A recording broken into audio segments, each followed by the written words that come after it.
turn around 3 times.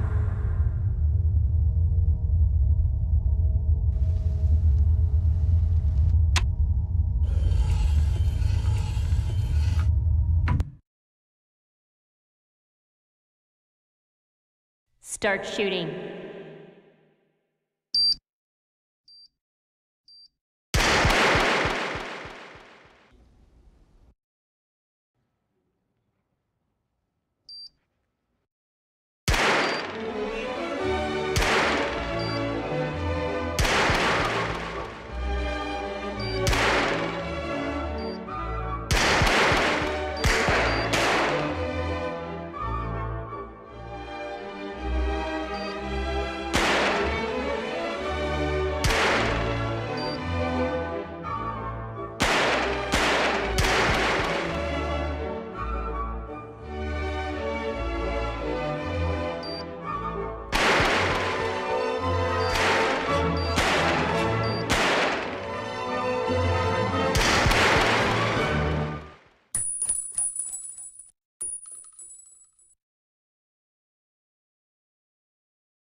Exclusive black equalizer brightens dark scenes without overexposing bright areas.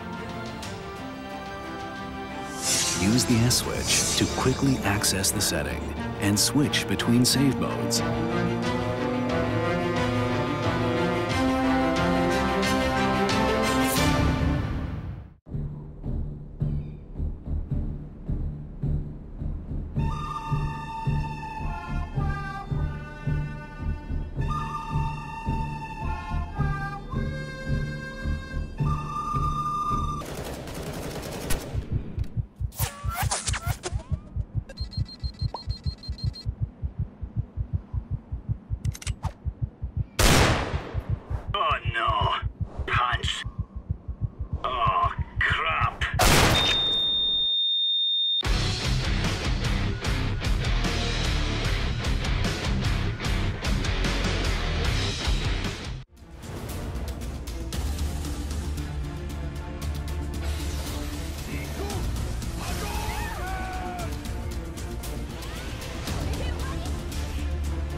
Personalize the way you see everything. And then conquer.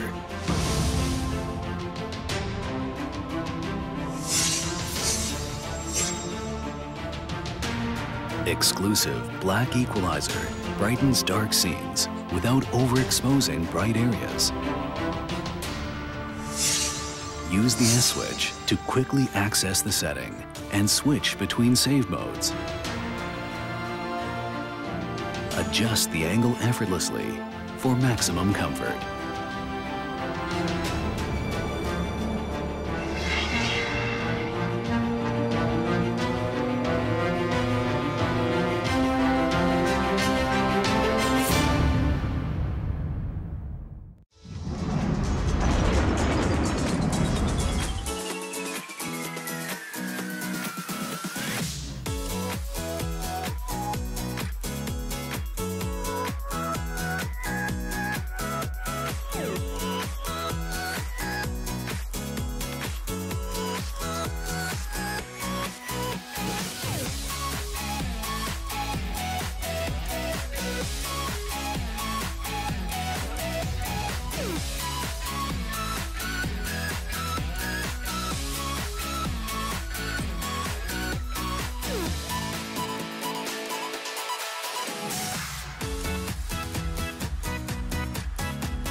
How did you do that?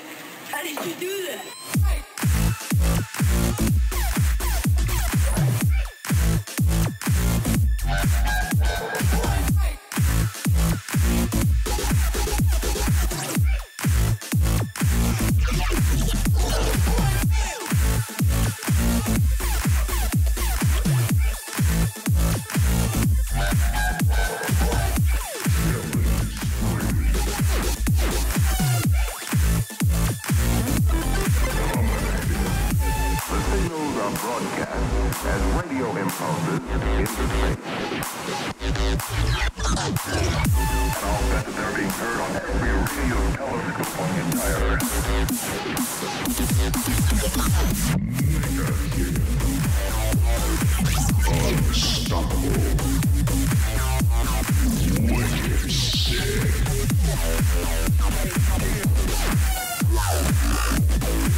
did you think it was?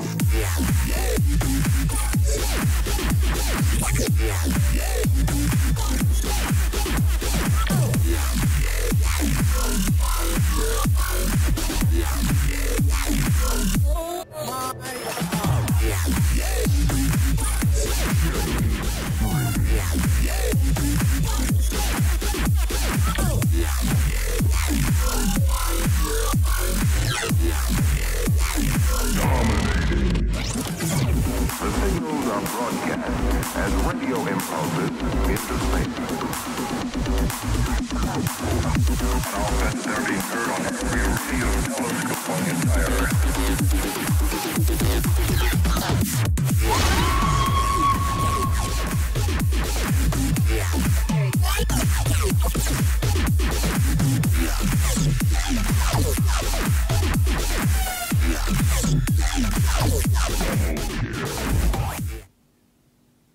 Good evening, everybody. I'm Angela, and welcome to day 10 of the ESL India Premiership September session of the fall season, brought to you by Omen by HP, Zawi by BenQ, HyperX, and organized by Nodwin Gaming. We have some great games lined up for you all today. In Counter-Strike, we're going to have Yalla Esports playing for the first time against our Indian team, Team Scorchers.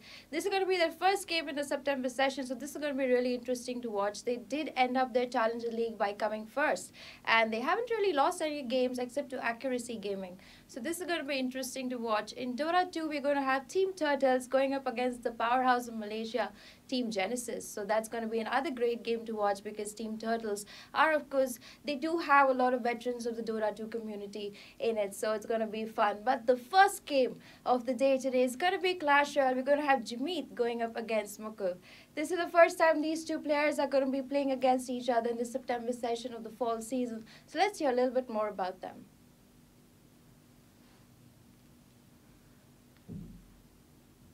Jimit is from Mumbai and has played 4 matches as of now in the September session of the fall season. He entered the Master League after an amazing performance in the Challenger League. Jimit has faced losses against Ruben and Sushil as of now in the September session. Mukul entered the Masters League after finishing first in the July Challenger League. In the September session, he has managed to secure a win to his name, actually 2 wins to his name, but he also has faced 2 losses. As far as the September phase goes, the player is enjoying a mixed campaign. He has already played 4 games, out of which he has managed to win only 2. This win-loss combination places him 4th on the leaderboard.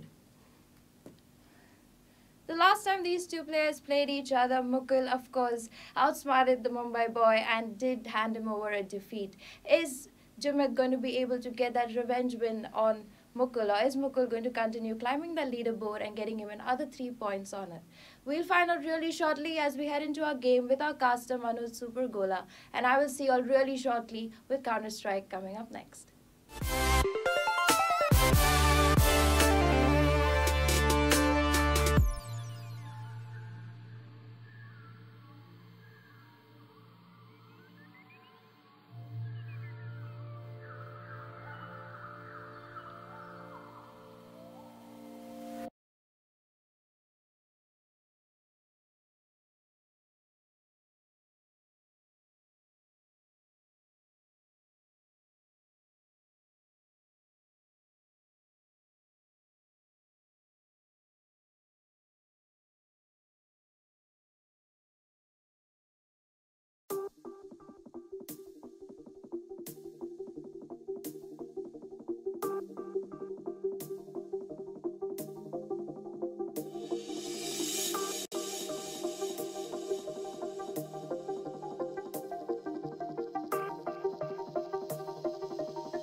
Ladies and gentlemen, welcome back to Clash Royale. This is Manoj Super Gola casting for you, and thank you, Angie, for introducing the players.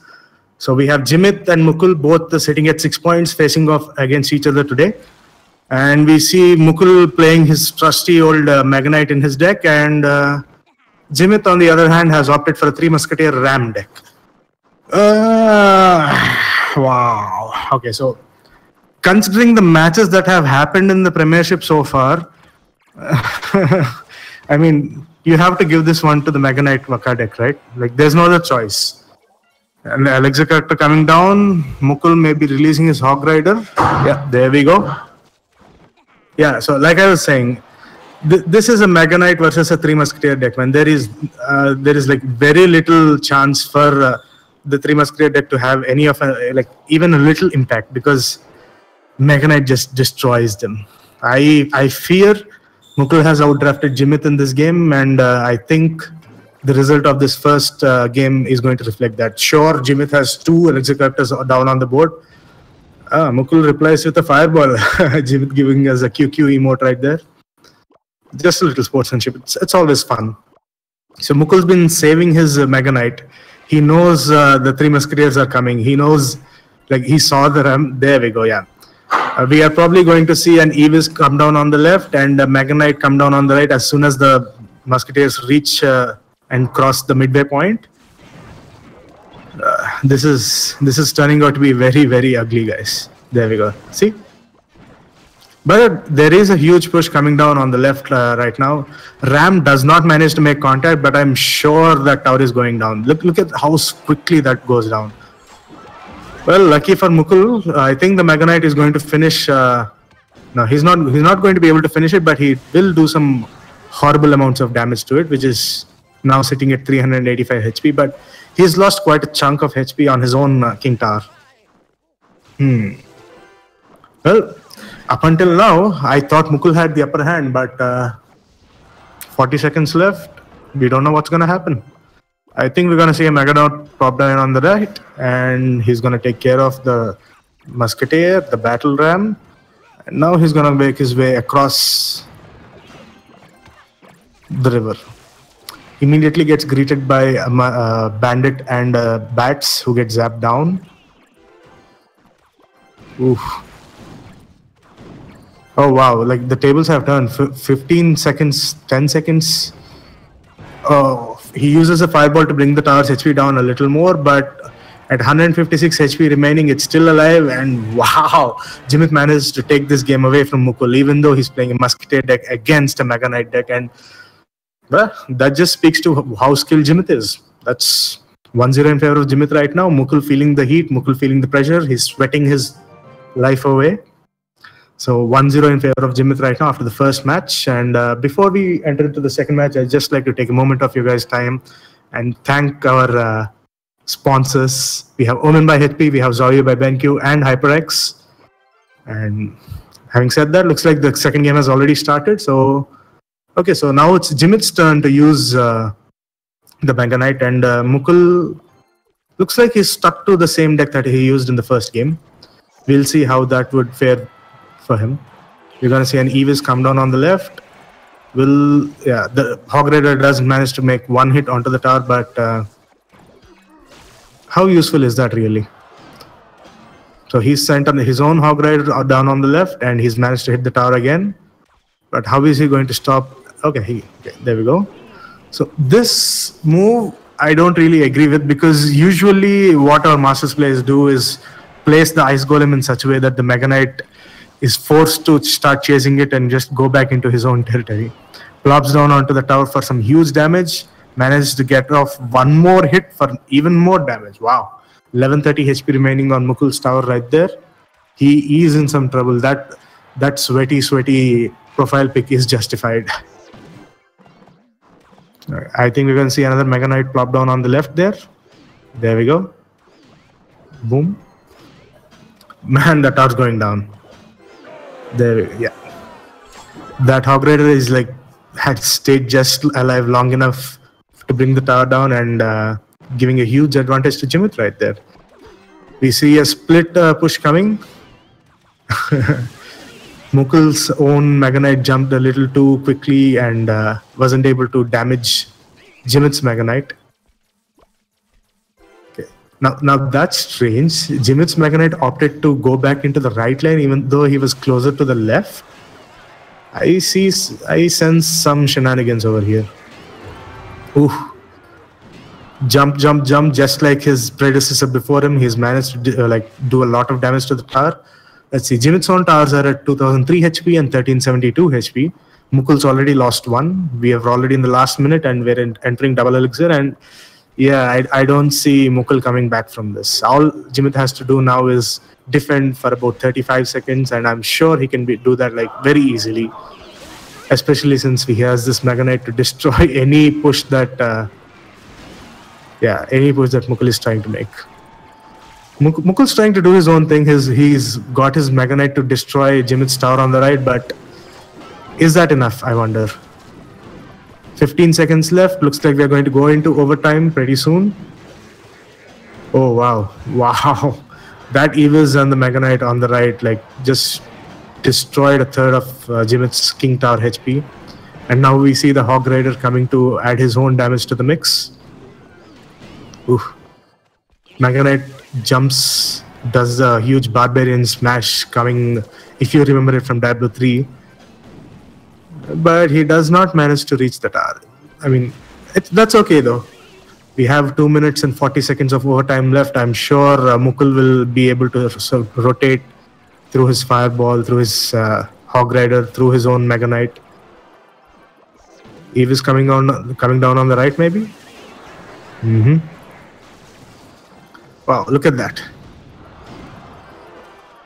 He does manage to distract the Inferno Dragon with the Ice Golem and managed to stop his tower from going down even further.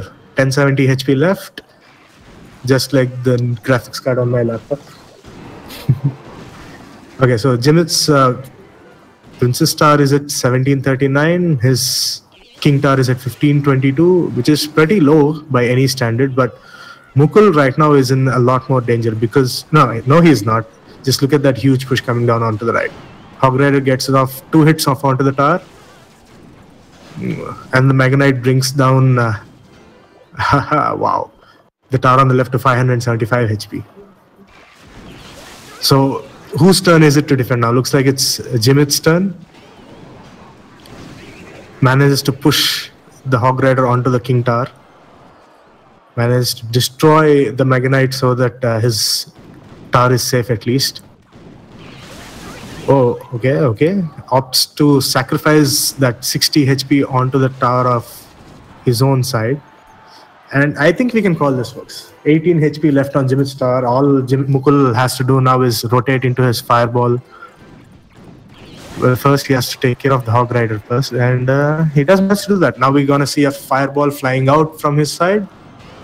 Oh, wow. Look, that Mega Knight from Jimit right there saves his game by the skin of his teeth, jumps onto the Mukul's tower and destroys it. And there was less than half a second remaining for Mukul's Fireball to make contact, folks. That game was close AF. Because I can't really say what AF stands for. But again, 2-0 in favor of Jimit. That's some clutch level gameplay right there. That's close. Oh, looks like we're jumping in directly into the third match. Sportsmanship. That's a nice mark. Like, it's nice to see some good sportsmanship in the Premiership. But at the end of the day, one guy has to lose and one guy has to win. Okay, so Mukul says, screw it, I'm just using my Fireball just for the princess. I'm gonna do some damage to the tower anyway, so why not? Ice Golem versus Ice Golem, they're gonna have a staring contest down on the right lane when they reach each other. And then pass each other because they do not care about each other. They only care about what building is in front of them. Bats are going to make short work of the 2 units, but they get zapped down.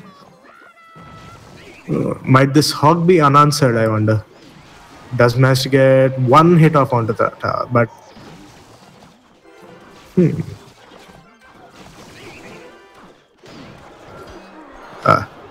Lucky for Mukul, he had the Mega Knight handy.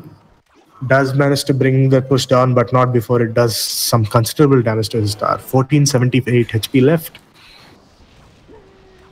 Mukul sacrifices another fireball to kill the princess. Oh, Mega Knight dies just before he's able to get off another hit off onto the tower. And joining me right now is one of my regular co-casters. Say hi, Gautam. Hey guys, sorry I'm joining a bit late, but I really wanted to be part of this match, but I'm not a little concerned with the score right now because Mukul seems to be on a... You missed an amazing game. The second match, right? Mukul let off a fireball, and it was just about to kill Jimit's star, but Jimit's Mega Knight did the leap of faith and destroyed the tower. Like, it was literally less than a half a second. It might even be less than a quarter of a second. It was a really, really close match. Listen, I have a question for you. Is the Hog Rider bag in the game or something right now? Because people are using it very effectively. Well, it certainly looks like it. Like most of the damage, the tower damage that we've seen in the last couple of games was because of a Hog Rider and the Mega Knight. Yeah, if the Hog Rider is able to close that gap, even if he gets, like on a good day, get 4 swipes is just like next level as best as he can. Like right here. 4 swipes is heavenly. That's 2 hits and that's enough. Like look at that, 201 HP left and it's going down because the bats are some crazy. My God, look at that. This is the reason why this unit exists there. The Mega Knight comes in, does so much damage and cleaves after that, really bringing down the health of the Hog Rider. And a well-placed, now the counter-attack on the other side actually, there's nothing to stop him. Goblins come down. So yeah, 10 seconds left. Jimit has to sacrifice that rocket to bring this tower down. There is no other way, right? Yeah, but that's a lot of... Zap. There's a lot of... Is it worth it though? Will he be able to save his king? Yeah, now he won't be able to save his king down. Yeah. He committed, he knew what was coming his way. Those bats adding so much to the DPS. And game now, it's 2-1. 2-1 in favor of our sweaty champion right there. Yes, and you can see, I love making this joke every time. He's been trying very hard. You can see he's sweating quite heavily there. And look at that. He's giving the "I'll kill you" look to his opponent. Yes, Mukul. Just staring him down right there. Yeah, Jimit not giving a single crap and just looking directly at a victory there. So, game 4. Yes, game 4 is underway. We don't see much changes on Jimit's side. Jimit is sticking to his... it worked, right? Yeah, it worked. Mukul, now, I don't remember his deck last time clearly. Did he have an elixir collector? No. He's added that with it. Here comes a strong push. This is one of my favorite kind of pushes here. What's he waiting for? That's a big question. He's waiting for that. And sadly, the Mega Knight is not able to attack behind him clean. So it's like a cone in front of him. Yeah, maybe we should buff him more, make him spin around like the Valkyrie. Yeah, just go in circles. That reminds me, that's a value trade, but now I think this is working out really well for him. There's a lot of DPS brought down on... onto the P.E.K.K.A. Yeah, the P.E.K.K.A. now crossing with lesser health that he wanted to. He's not going to reach the tower. He's going to be zapped away. Clearly taken care of. On the contrary, even though it was a better elixir trade for him, this now push is he needs to make something happen right now, and he's not able to get that damage. Jimit at a lesser elixir is supposed to... Mukul has no choice but to wait until the last minute, the last minute of double elixir to make any sort of big pushes. Right? He is on a pretty heavy deck. Oh wow! Nice flash damage there. This is a good jump coming in. Yes, it does. He connects. Some backup damage. That tower is going down. This is going to be deadly for this tower. The tower takes a lot of damage. Mr. Mukul. This is going to be horrible for his king tower as well. Yes. Finally, bats will come out and almost disappear immediately. Oof. What happened to the bats? Did he zap them? Yeah, they got zapped. That zap was... I just completely... The game lagged for a second and I missed that zap completely. Look at that, man. At one point, we thought Mukul was on the back foot, but we didn't even enter the last minute. Now we've entered and he's up. Yeah, but not a lot of health left on that tower. This could... Oh, that's completely fine. He has almost a very fresh elixir character, and that's going to help him build up to a huge push. If he doesn't bleed so much elixir, he must have wasted like 3 elixirs right there. Yeah, he did bleed a lot of elixir there, waiting to kind of figure out what's the best move for him. But those are some crazy units. Look at that. A Mega Knight followed by a P.E.K.K.A. That is quite intimidating. Yeah, he definitely needs some air units for coming in for support right now. And There guess we go. what? Jimit doesn't seem to have a good answer here. And that value Electro Wizard there is going to be blocking out a lot of this. Two Pekkas. Two Pekkas. Oh man. I would want to see both of these Pekkas actually hitting the tower simultaneously. That'd be quite interesting. A lot of distracting units. So Pekka very easily distracted, but those Pekkas are making their way across on the tower. And Yeah, Jim's going down, man. Now Jim's going down. We're distracted again, but Jimit won't be able to hold on to this. This is too. I think I walked in right at the right time. Mukul just kept winning games after game after that. Yeah. 2-2 is the score. Congratulations to Mukul. He's managed to even it out and giving us a game 5. Yes. Thank you. We actually, someone else I want to thank you for giving us game 5. Thank you, Jimit. No, actually, no. I wanted to thank Omen by HP, Savi, and HyperX for giving us the opportunity to take these games to game 5. And we, of course, here at Not Been Gaming are really proud to bring this production to you every day at 6:30. And here we go. Game 5 is live. And we are running short on time, actually. It's almost... Actually, no, we're running fine. Sorry, I thought it was 57 instead of 51. So, game 5 starts. Jimit has changes cards around. Mukul holding on to the same set of cards. The first game, right? Jimit was playing with the Ram and Three Musketeer deck. Mukul was playing with the Mega Knight deck. And Jimit won. Wow. Like, I thought, like, it's normal knowledge, right? How could a Three Musketeer deck do much against a Mega Knight deck? Like, the Mega Knight just destroys any sort of Three Musketeer push. But but the thing is, they do kind of, spread out. So, so maybe he used that to his advantage. Now here comes, this is a 7 elixir Mega Knight actually just getting destroyed. Oh, nice zap. Able to connect. And look at that, man. And one more hit, yes. It's so dangerous when a Mega Knight, even with a third of his HP, makes contact with your tower. You can kiss a third of your tower's HP goodbye just immediately. Bye-bye. However, Jimit has an elixir collector on the field. So does Mukul. Jimit has 2 elixir collectors. Wow. Yes. And guess what? Both of them don't have anything to stop this fight. So both of them will enjoy the full duration of elixir collectors. Mukul has started to bleed and decides to finally put down the bandit. Bandits coming out on both sides. Win conditions slightly different. However, the units kind of in the same department right now.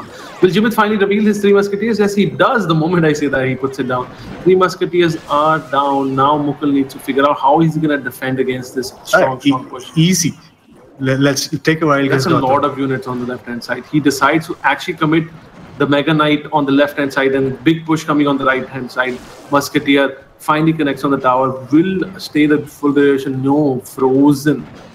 Does fairly good amount of damage on the tower. And will we see the Mega Knight jump here? And jump he does. A lot of damage in the first hit. Of course, it does double damage. After those hits are like 200. Yeah, I actually expected Jimit to distract the Mega Knight with his Ice Golem, but I think he's decided I just hear a voice in my head saying boom, boom whenever he drops. And you saw the amount of damage he brought down with the sheer weight of the knight actually. Counter-attack on the way, and 3 musketeers are also on the way. They quickly take care of the Mega Knight and now trying to take care of the rest. Tower health down to 900. 2 musketeers have split up, going on either side. Ram followed on the left. Mega Knight on the left.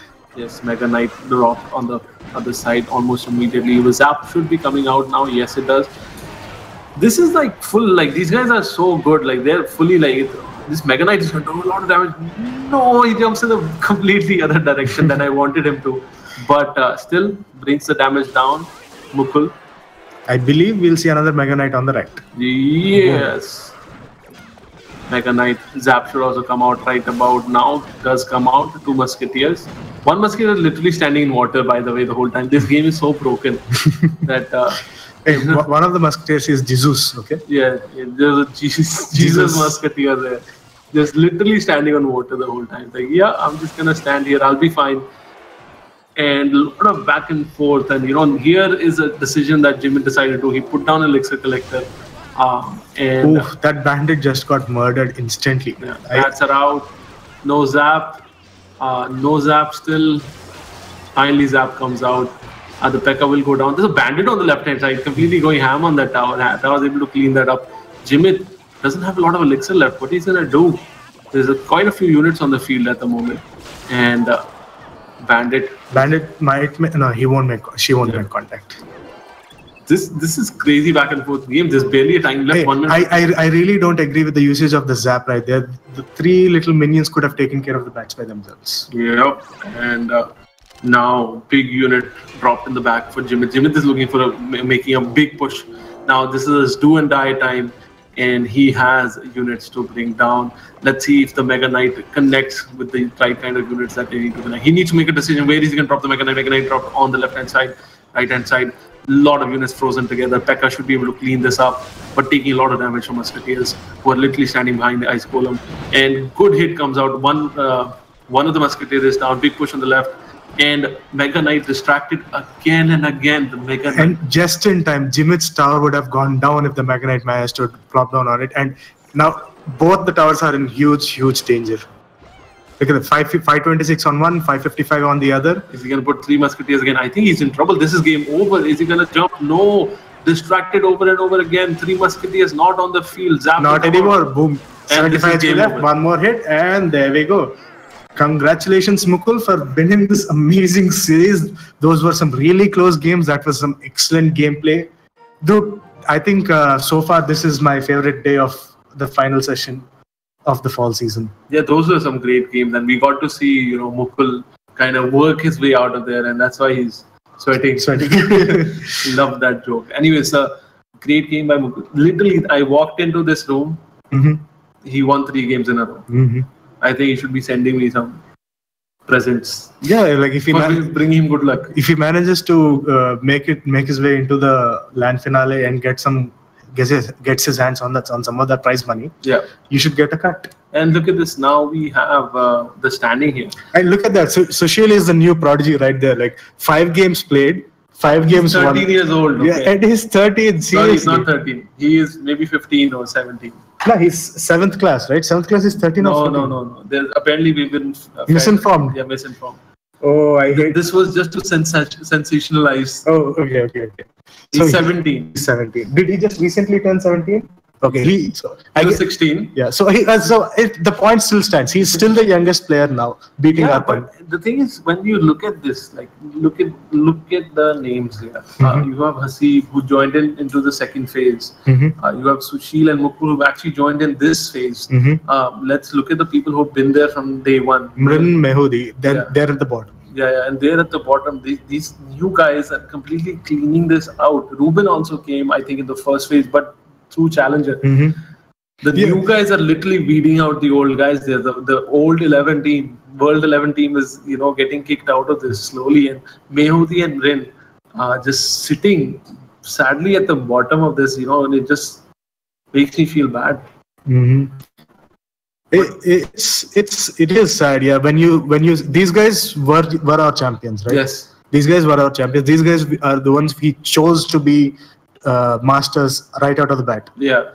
And now it's bittersweet, right? Yeah, it's bittersweet. We get to see new talent coming up, and we get the old one out, and that's a process of. That's the reason why this league exists, why the relegation promotion exists. We want only the top people, the best people in our masters. Let's not forget, by the way, guys, there is a Challenger League which is running simultaneously, where the matches are also happening. So the team, like the standing 9 to standing 16 players are sitting in the Challenger League, and those matches are actually happening every day. However, we don't show those matches. We show only the best. So some of the old favorites are still sitting in Challenger League. They're still duking it out and still making something happen. However, now we don't get to see them that often. And we won't even see them at LAN events because only the top tier. I mean, they're still welcome to attend, man. We'd love it if you guys come just for the hell of it. If anyone's from Hyderabad, even if you're not from Hyderabad, come down and see the best players of Clash Royale in India. Yeah, especially if you're from my hometown, Vijayawada. Just come on over. I'll get you some VIP passes. Yes. But that is our time. This is the ESL India Premiership, a title sponsor owned by HP, Zawi, HyperX, and organized by the good folks at Not Been Gaming. That's us. That's us. And I hope you enjoy our daily cast. We will continue to do so till someone physically stops us and restrains us from doing this cast. Okay, so for now, do stay tuned though. We have some CSGO action coming up and then some Dota 2. So don't go anywhere. Bye-bye. Take care.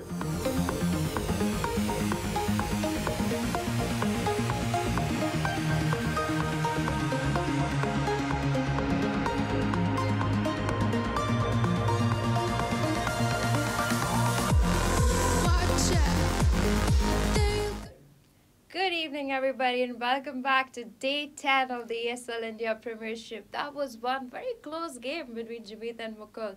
But Mukul taking that victory from Jimit with a 3-2 score, gonna place him on the second spot on the leaderboard of Clash Royale. Moving on next, we do have Counter-Strike Global Offensive coming up. We have Yalla Esports going up against Team Scorchers. This is the first time these two teams are going to be playing against each other in the ESL India Premiership. So let's hear a little bit more about them. Yalla Esports are based in Dubai. This organization has been functional since 2016. They already have teams for other competitive gaming titles such as Hearthstone and Overwatch. Their CSGO team has been recently formed, and the first event they ever took part in is the ESL India Premiership 2017. Their CSGO roster is a boost of players hailing from different Middle Eastern and African countries, including Iraq, Syria, Tanzania, Jordan, and Egypt. They entered the Premiership through the fall season, July Starter Cup. From there, they stormed through the August Challenger Cup and secured the pole position in this phase. The team entered the September Master League, and they will try to extend their dominance here as well. Yalla Esports plays their first match in the September Master League today. Team Scorchers, on the other hand, did opt for a name change during the transfer window period. They were formerly known as Team Wolf before this. The team will now be called Team Scorchers. Along with the name change, the team also has a significant roster change. Their player Rich Shah went on to join Eternal Esports. Meanwhile, former players of Semperex, Krishna and Mithil F joined the team at the start of the fall season. The Scorchers have enjoyed a mixed campaign in the July phase. The team won only 3 out of 7 games they played and ended up being placed 5th. In the subsequent phase, the team experienced a drop in performance and finished 7th in the process. In the September phase, the team has already played 4 games, of which they managed to secure wins in 2. This places them in the 5th place with 6 points. Will Yalla Esports continue their dominance as they head into their first game of the Master League of the September session of the fall season? Or will Team Scorchers be able to bag their 3rd victory and continue their journey on the leaderboard? We'll find out really shortly as we head into our game with our casters from So Strong. And we'll also be back after this with Dota 2. So don't go anywhere. We'll see you very shortly.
Alrighty, ladies and gentlemen, welcome back to the ESL India Masters Premiership. This is the fall season and we are in the final phase, which means it's only a matter of time till we see which teams fall and which teams rise to the top and are christened the cream of the crop.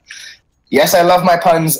Deal with it. It is fact. And today we're going to be going live with Yalla Esports versus Scorchers. Now, this is a team I've been really looking forward to see, Yalla Esports. Will they be the next beast from the Middle East, or will they always be playing second fiddle to the established kings of Indian Counter-Strike, which ironically is also a team from the Middle East? Nasser, erstwhile risky. Well, we are on cobblestone. Yalla won the knife round and chose to start on the CT side. That's rather curious. And Peps here is going to go peeking towards B long, is going to dodge that pop flag. Oh, did go for the aggro plays, but now the drop hit coming in. Moele is gonna face and he's gonna spray and pray and not connect with anything. And that's gonna leave Hover all alone on the A bomb side. He's again gonna play the tapper dance. Takes the face off of Afro Ninja, but Krish returns the favor in kind just a couple of seconds later. Down to a 3v4. Flank is coming in from Peps and Joker. They are flanking all the way from mid. They took their pilgrimage seriously. In the meantime, though, Manan is guarding drop like a hawk, and doesn't even matter, Monster gets the kill. And the remaining two players from Yalla, that is Joker and slightly is Peps. Peps does get one kill, but he's gonna get triangulated and just absolutely and utterly shut down. Wow. Krish, Monster picking up a piece in that pistol round, and with that, Scorchers put the first round on the board. But like I said, right, Yalla won the pistol round, knife round, but then they opted to start on the CT side on cobblestone. I mean, they have to have a plan, right? Because who starts on the CT side on cobblestone? It is absolutely unconventional, if nothing else.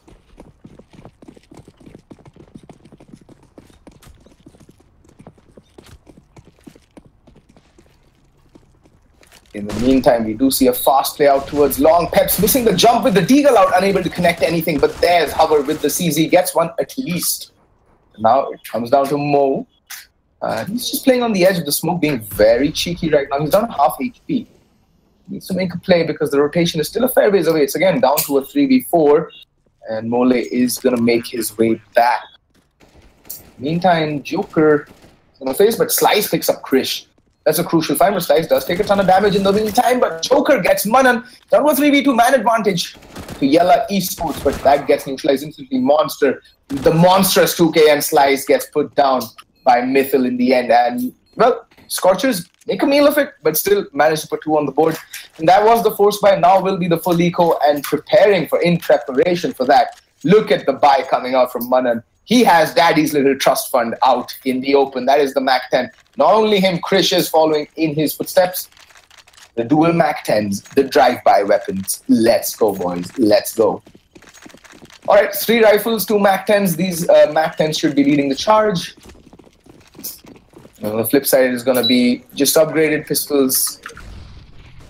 Mole. Okay, counter boosted. They don't hear this, but oh, Mole almost getting the drop onto Manan there, but it does not matter because Manan gets the kill onto Peps. Krish is just playing on the edge of the smoke, but all the players are falling to the rifles. Krish just desperately trying to at least get 1 kill with the Mac 10, but nothing's going to come his way. In fact, he's going to take a spot of team damage. Finally, Krish getting 1 kill, but Yalla get 2 kills, and that too on the rifle carriers. That is a decent amount of economic damage done. Now Yalla will come in with a buy of their own. It is going to be a slightly neutered buy. As you can see, Hover has gone for the utility in favor of the M4, which is a smart move. I would rather he'd foregone the helmet and gone with maybe a kit, maybe 1 less flashbang. Having a kit on the CT side, at least 1 kit, is almost paramount in my book. You need at least 1 kit on the playing field if you're on the CT side, because when push comes to shove and you're on that fast retake, you really want to have the luxury of those 5 extra seconds. Those 5 extra seconds can mean the round or a loss. And Slice, okay, playing very aggressive towards mid, is going to be falling back, but he's smoking up those. Joker in the meantime finds Mythil, but the instant trade coming out from Monster. Down to a 4v4, and Krish is not pushing up. Danger gets spotted out by Slice, and Slice will put him down. Slice upgrading to the AK-47 in the meantime. Hovering over towards Triangle in the B-bomb side. Still no one to face. It has been smoked off. Manan just waiting for it to clear off. They're playing it smart. They are at a man disadvantage. Look at Molly with the XM, the auto shotty. Can he mint money for his team and shut this drop play down? There is going to be no drop play. And Hover is just completely and utterly blind at the moment. He's completely white. Helen Keller, as Blair would call it. A lot of utility being expunged by Scorchers over towards B long. Oh, Hover spots out one, racks off a few shots, doesn't really connect to anything. In the meantime, Monster just going absolutely ham. Mole with the shotgun can't really do anything, has to wait for the push to come, but that doesn't matter because Manan is in no mood to play second fiddle to Monster. He's just going to go in and get a brace for himself as well. Monster with a 3K, Manan with a brace. That's the full house of frags being shared between two stalwarts of Indian CS. And, well, Yalla Esports kind of missing the mark here. Seem to be a bit... Well, it's curious because these guys give RVN, another team from Dubai, a run for their money. Most times they face off against each other. And right now they're struggling because RVN, now mind you why I mentioned RVN is because RVN is a team that consistently beats Risky, or now as they're called, Nasser. So you can see where I'm getting at, right?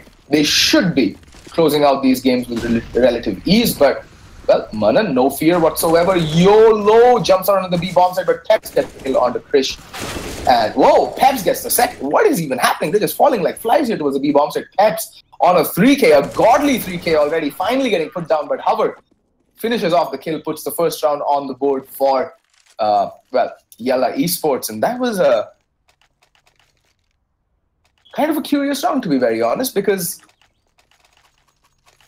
Yalla shit the bed on that buy round, but give them pistols and armor and they just shred through Scorchers. Although I'll have to give this to Scorchers, they kind of misplayed that round. They were very fast. They didn't clear their corners. They didn't use their utility, and they paid the price for their callousness. And that is Counter-Strike, folks. The game can turn on its head in an instant. One round. That's all it takes. I have seen games where one round literally changes the complexion of the entire game.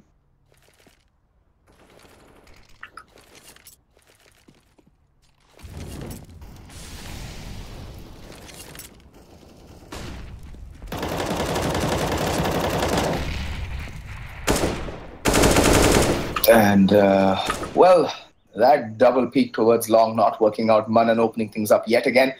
Peps coming out really worse for wear in that altercation. Down to 22 points of health along with the loss to Hover.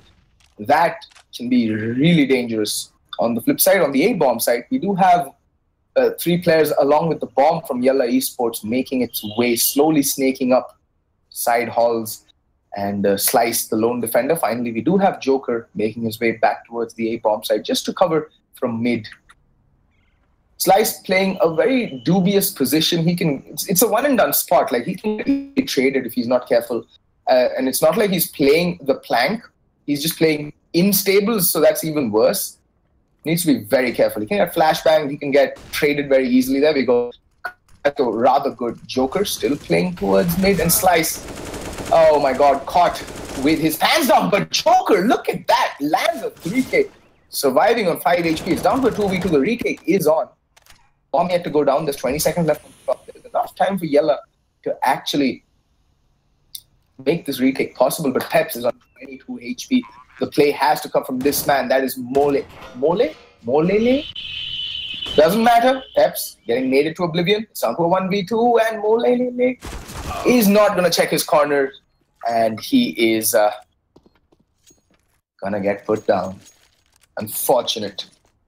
Yalla getting reset the moment they win their round. And everyone apart from Joker is flat out broke. Looks like we're going to be going in with a force buy from Yalla Esports. I mean, it makes sense. The op does come out on the Joker. He has to go huge. It is the force buy. Mind you, Hover with the FAMAS.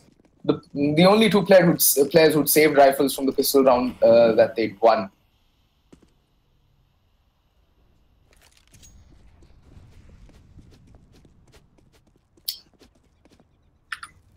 All right, Hover playing close towards broken wall. Manan shadowing him almost towards B-Long. He's pushed up. Not really facing yet. They're still taking their time. They want to feel out the kind of buy that Yalla has come into this particular round with. And Scorchers, They are on the T side on Cobblestone. It is the more favorable side. So it's going to be their job to put as large a lead as possible. That nade's going to come sailing in and do a chunk of damage over towards Peps. And that Molotov is going to force him off the stairs. He's falling back. This is looking increasingly dubious for Yalla Esports. Scorchers not repeating the same mistake they made previously. That is to go in gung-ho YOLO. And Mole, though, does pick up the first kill towards drop. In the meantime, they're just falling like flies. Peps picks up another one.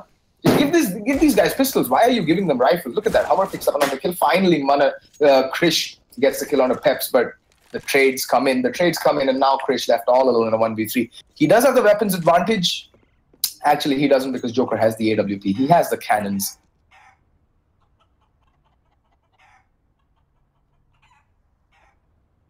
But the bomb is making its way towards the A-bomb side. Yalla playing this well, actually, because they know that they have the numbers advantage, so they're going to try and retake as a pack.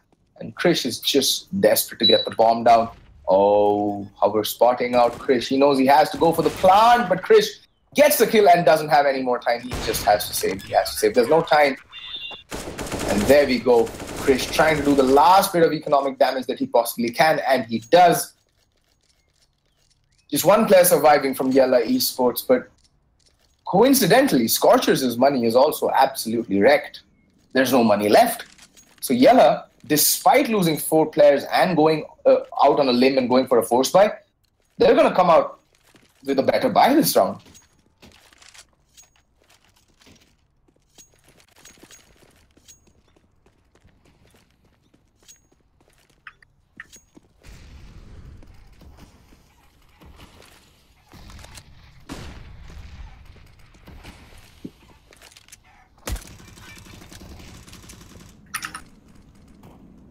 All right, Slice.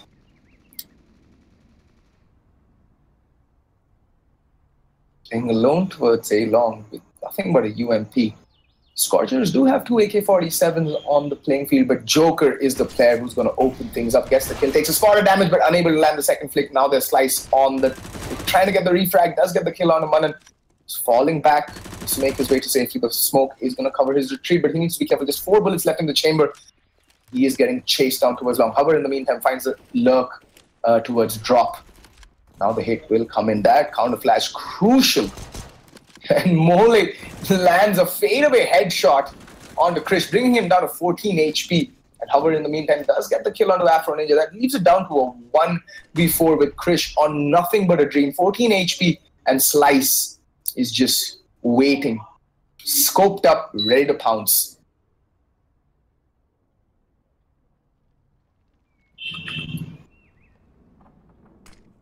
Oh, the flashbang of dreams, the perfect flashbang.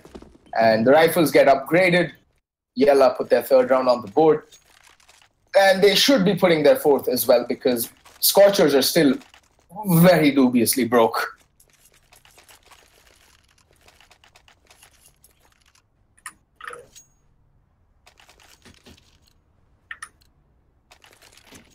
I mean, think about it. It's Cobblestone. It's on. You start on the CT side, right? So it's your goal is to try and put at least 5 to 6 rounds on the board as the CT side. Anything more, and that's a bonus. Joker getting adventurous towards A long, gets the pick, mollies it off, falls back. Mythil taking a lot of damage, but oh my God, Joker not stopping. He's on a move. That's the 3rd, and there's Slice handing in. Well, his little slice of pain. I'm sorry for the puns. Nothing else coming to me right now. Like I said, Yalla put 4 rounds on the board. The op does get saved, and Joker just going huge that previous round. Gets 2 kills with the AWP and another with the pistol. Nothing really, like, you can't really brag about that. You were literally up against a Glock train, but a Glock train can do a lot of damage. A little bit of team flash to start off a round. Nothing, bad in that, I guess.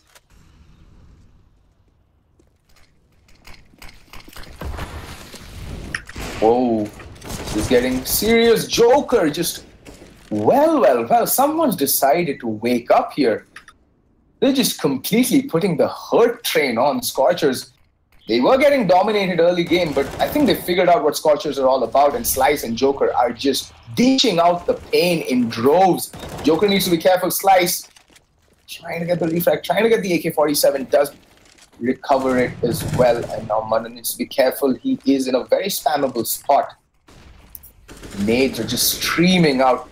In the meantime, over towards the B bomb site, Mithil has found Hover, but the action is all towards the A bomb. The bomb has been dropped. They know that there is a flank coming in from Mithil. So they're going to be ready. Scorchers, a two-man advantage. They should, sorry, not Scorchers, Yalla Esports, a two-man advantage. They should not be squandering such a dominant lead in a round where they can actually tie up the score. There's Mithil itching to peek doors. Oh, what? Did Mithil not spot out Mole? This is interesting. Slice in the meantime does find Manan, so it is down to Mithil. Manan and Mithil, I tell you, these two names are just synonymous with Indian CSGO. They have been playing in the same team for as long as I can remember. I was so heartbroken when I started casting. They weren't on the same team. It was like Karan Arjun bichhad gaye, and it was just so sad. Oh, well, Mithil spots on the barrel. Mole getting a bit too adventurous for his own good, as they say.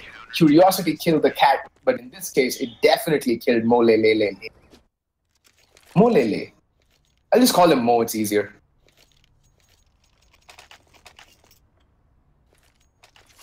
And there we go. Rounds are tied, 5-5. And the money on Scorchers yet again is absolutely abysmal. They're broker than I am right now, and that is saying something.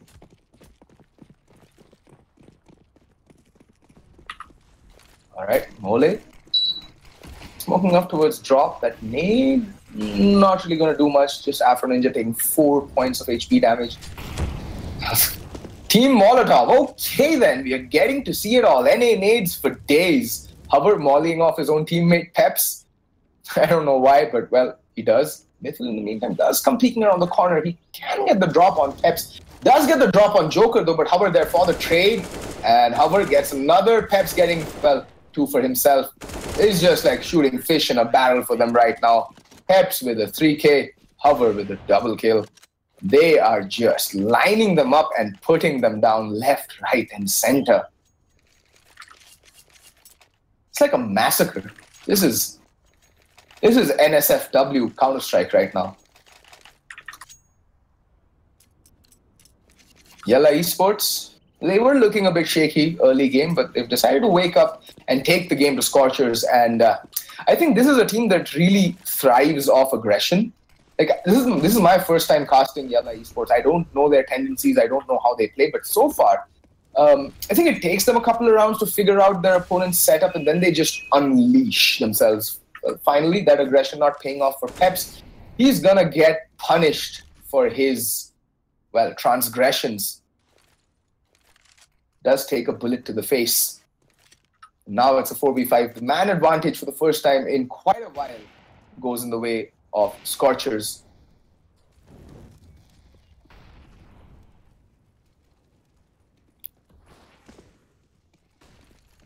And Joker, well, eliminates that lead.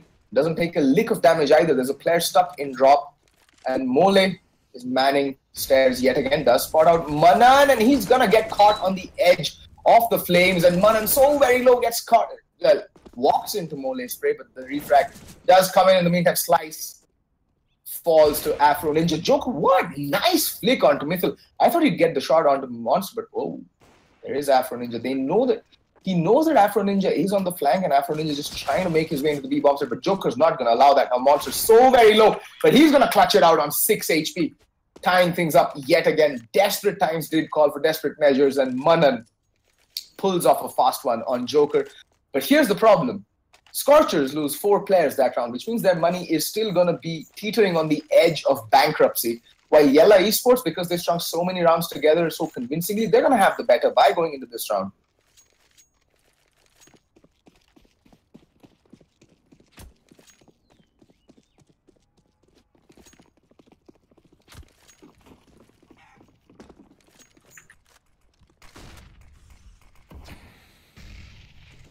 And Peps is holding a rather awkwardly open angle. Like, this is not something that most teams check.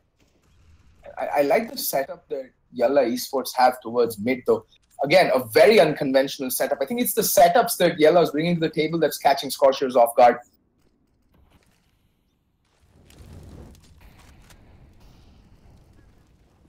And oof, hover. Some rather interesting movement choices there. Unable to land the drop jump, the broken wall jump. Meantime, the smoke off does happen towards drop. It is going to be a drop play, but look at that. Peps getting the first kill onto Mithil. Peps, the double team over towards long. This has been extremely useful.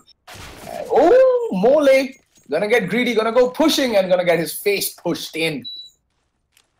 Now, well, the T's are boxed in. This is an absolutely like shambolic position to be in. But Manan and Afro Ninja they just fire their way through it, and Joker gonna get caught off guard. Slice in a 1v3. Manan so very low, does get put down. It's down to a 1v2. That nade's gonna go sailing in, but not gonna do much damage. And Slice again caught out in the open. The positioning has been really suspect from Yalla Esports in a couple of rounds. Not using cover properly, not using their utility properly. It's just fast rotates for no reason, pushing without a teammate, without any utility help. Curious decisions coming in here and there. But then again, Yalla, I think they are a relatively new outfit. So I think you can excuse them. They have risen from the very bottom. That is the Starter Cup. They've made their way. They've literally grinded out. They've come from the bottom, and like they say, started from the bottom, and now we're here, folks. They started from the Starter Cup, won that, came into Challengers, top the leaderboard there, and then now they are in the Masters division. Obviously, they want to represent, their org, their team on land. And Mole gets one, does a ton of damage on a Krish as well. These guys, they're just so good on the anti-eco, and the force buys is just so very good. Also, for those of you who are wondering how to sign up, after this phase ends, the registrations will open on the ESL website, or type in chat !register, and the link will pop up. The link is now closed. It will reopen once this phase ends. Form a team, sign up, register, and you can also start from the Starter Cup and make your way up towards the top, just like Yalla Esports. And whoa, they're not going to check the corner, and Peps could have lined them up, but shits the bed. In the meantime, Joker, without armor, gonna get aim punched to oblivion, and now hover with an UMP. Not the best of weapons at range, and again, Slice finds himself in a 1v3. Although two players are so very low, there goes one, but he's taken a ton of damage. He's down to 42 points of health as well. So things are kind of not going in favor of Slice, but Manan, he's down to 23 points of health, needs to be careful. Up a flashbang. Can peek with that flash, but he flashes himself. That is very cute. And Afro speaks the corner towards the cubby, and then Slice's hopes and dreams of clutching that round. And with that, Scorchers put 8 on the board. Although, in all fairness, a 9-6 half, if that is how it ends, is not a bad half at all on the CT side on Cobblestone. Cobblestone is one of the most brutally punishing CT. Like, you cannot do anything on the CT side is basically what I'm trying to say. On Cobblestone, it is one of the most gruelingly punishing maps when it comes to CT-sided plays. And that's why I don't like it, because CT side really shows off how good you are as a team, shows off your team play, your team chemistry, your rotations, your comms. And because this map is so restrictive in terms of what the CTs can do, it's a beautiful map to watch, because the T sides will frag their way to glory, but otherwise it's just, well, it's a rather static and stagnant affair for the counter-terrorists. Well, Yalla Esports wondering whom to boost up onto tree, and the decision is, well, the votes are in, and the winner is Hover. He gets boosted up on the tree with the CZ. A better choice than the UMP. The UMP at distance now with the nerf is a very hard gun to control, but Slice getting 1 kill, but does get instantly traded. That's going to prompt the rotation, but Joker gets 1 kill with the CZ. Okay then, 3v3. See, this is what I'm talking about. Yalla Esports' over-rotation is what's costing them round after round. They need to take a chill pill.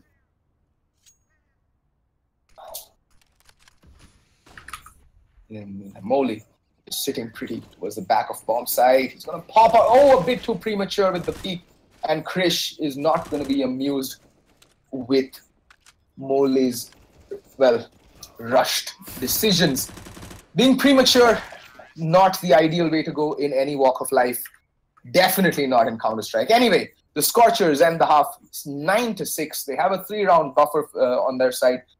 But all Yalla need to do, honestly, is to pick up the pistol round, and then the subsequent 2 rounds should be theirs, and scores are tied. And from there on end, you're on the T side on Cobblestone. That is where you shine. And, well, let's see if Yalla have as impressive of a T side as their brethren from Dubai, that is Nasser Risky Gaming.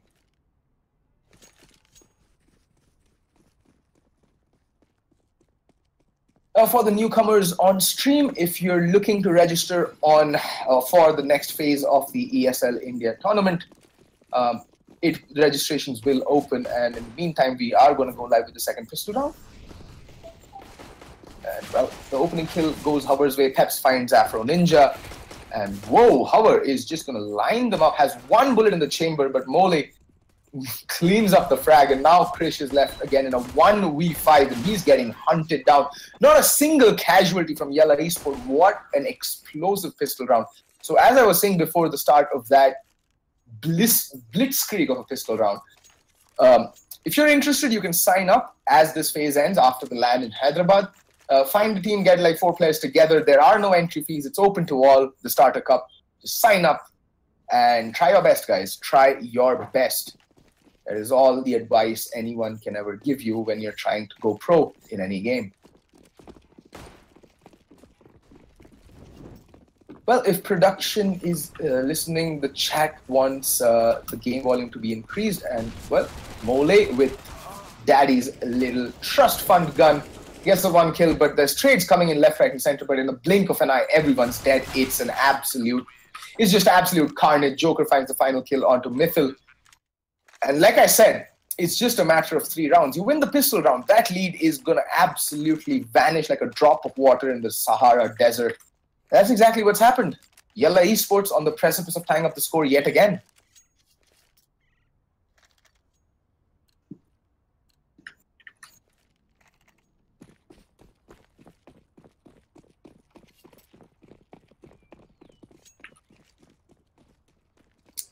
Full eco.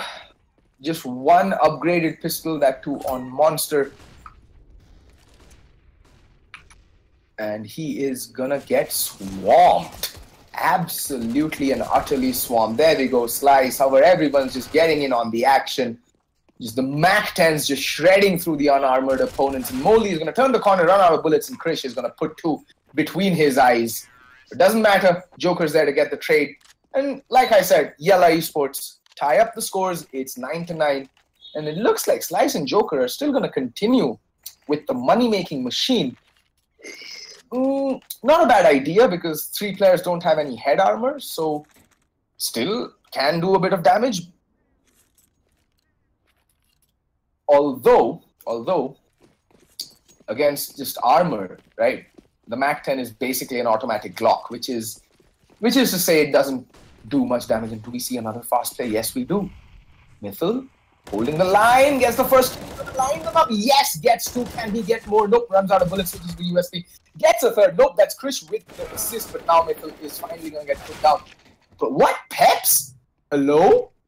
What am I watching here? Peps just decapitates Krish like it's nobody's business. It's down to a 3v2, but Peps is desperately lower. Oh, what? Peps! Can you take a chill pill, brother? He's on a 3K. Oh, wow. Peps.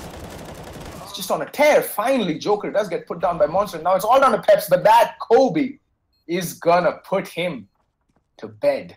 Peps finally having the breath of life snuffed out of him, and Scorchers win their first round on the CT side.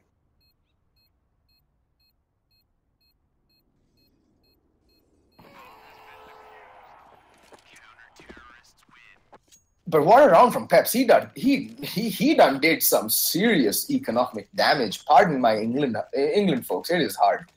And, well, 3 guns taken away from Scorchers, which means their economy will be struggling a little bit. If they do lose this round, they're going to get hard reset, which means like 3 players will be staring down the barrel of a double eco. And Yalla Esports can comfortably buy into this round. They have enough in the bank to go for, well, I think a couple of players can go for another buy. Quite a few players can actually go for another buy, even if they lose this round. Fast plays. They are going to put a stopper on things. Going to unload some utility early on so that you get some real estate. Manan, what the hell, Manan? He's failing the easiest jump on the map. Thrice.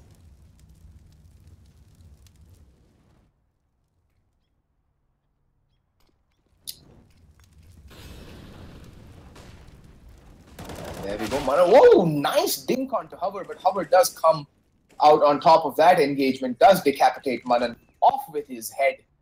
Heads shall roll. And man advantage, Yalla Esports. Scorchers need to be really careful. Monster does find the kill on the Peps and Hover is so very low. After Ninja can absolutely go huge if he times this flank properly. Joker just following the mantra, prevention is better than cure, will come around pre-firing the corner. Afro Ninja is playing this so well. He's not giving anything, not an inch to the enemy. And he's just marking it like a hawk, but he's going to go back, he's going to fall back, and oh, Joker! My God, he is a guillotine, and Scorchers are the French royal family during the French Revolution. He's just finding heads, lopping them off as though he's got a garrote, and he's just going to take off everything. Finally does get put down by Krish. And it's a 1v3. Krish has the weight of the world on his shoulders. He does not want his team to get hard reset, but this is going to be a really difficult retake. Does have a kit to play with. He's going to go spraying and praying, doesn't really connect. Finally gets the kill, but Slice is there for the refrag. The trade's coming in. The trade game is on point for Yalla. And they equalize the score yet again and break Scorchers' economy. They break their backs, literally.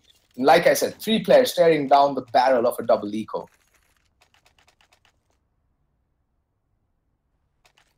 And Joker, that 2-man spray down, that was just sheer patience paying off. And yeah, Scorchers are going to go in with the force. Curious? 3 players forcing Afro Ninja and Krish deciding not to. That is an interesting economic decision indeed. And Joker with the Maxings already out. Oh, spot out 1 player does take him down. Krish, the first player to bite the dust. And I think Joker's just on the flank. He's going to be the active lurk this round. He's going to spot out Mythil. They're going to play Ring Around the Rosies around mid the pillar. Joker finds a second for the round. Can he get more? It's praying and praying away, but Manan is going to find the kills. But look at that. Look at that. A lot of trades coming in, and all of a sudden, it's down to a 1v1. Manan just going absolutely huge. Nothing but just to save Mac 10. There's still a minute left on the clock. There's no need to force the issue here for Peps. But he's going to go hunting and spots out Manan. But then Stink down to 17 HP, runs out of bullets, and Manan!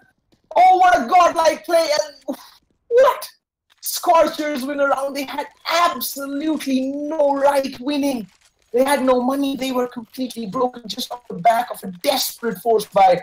They put Yalla Esports in the ground and continue to beat them until they run out of breath.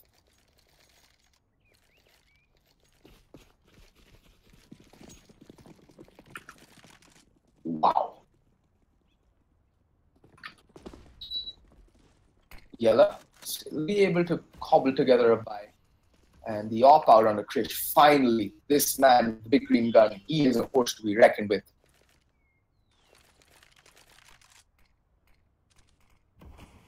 And Joker needs to be careful. But what Joker? Are you kidding me? He literally puts a smile on Krish's face, and not in the good way, but in, well, the Dark Knight kind of way. In the meantime, there is a lot of action happening towards drop. 2 players ready to drop down. Manan is trying to hold off this river of terrorists streaming out a drop.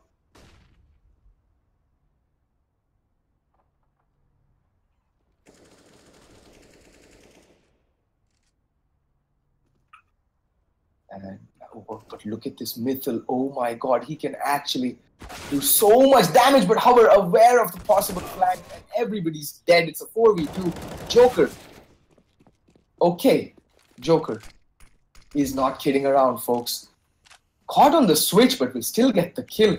What is this man made up of? What does he have for breakfast? It's just so very meticulous.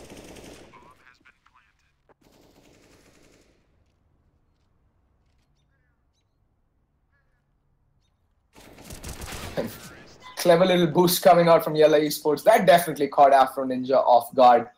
And again, Yalla tie up the scores. They break Scorchers' economy yet again for a second time running.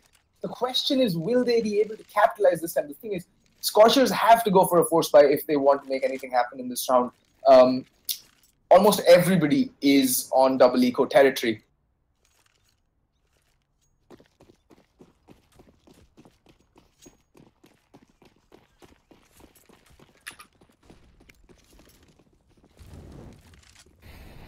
And so far, Krish all alone. Needs to be careful. There's 3-4 players from Yalla going to be pushing long, and Krish is going to die. Somehow with what I would call an Aarti spray, because he went all around the player and then finally managed to get his crosshair in the right place. Well, nothing like a bit of puja to start off a round.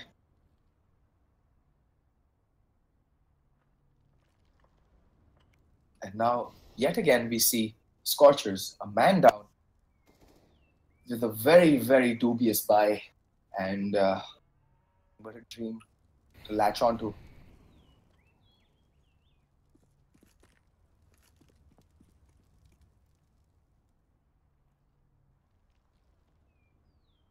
Well, Joker is gonna spot one, but does get double. It was a good crossfire. And what is this myth? What am I watching? How are these force buys consistently working out in a blink of an eye? It's just Peps left, 1v2. At least he knows where the two players are playing from. It's just uncanny how careless, how extremely careless Yalla is being with their lives. Just 20 seconds left on the clock. He has to make the play, and Monster peeks out and gets the kill. And I have to say, that was definitely a force to be reckoned with. That force buy coming out from Scorchers, yet again, they completely silence Yalla. I don't know what I'm even watching right now. How does Yalla consistently dismantle Scorchers on full buys but loses to pistols? It's just curious.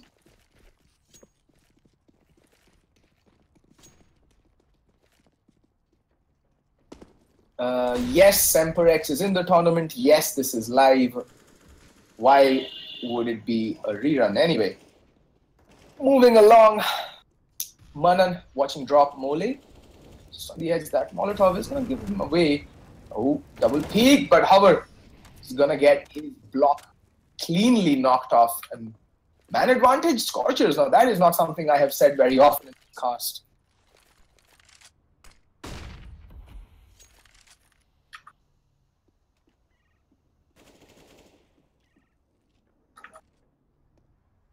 And, well, Scorchers playing it very passive. They're in no mood to to gift lives away. But Mole is going to find Manan. That's going to neutralize the man advantage, and the action is going to come happening over towards drop. But, whoa, slice. Kwandi onto Afro Ninja, but Monster's position can be huge. Gets one. Could have held back and gotten more kills, but again, the trade's just not favoring Yalla Esports. They find themselves in a 1v2 yet again. Peps, with it all to do with armor and an AK-47, does have a flashbang to play with as well. But the time is running out. He needs to make a play, needs to make a move right about now.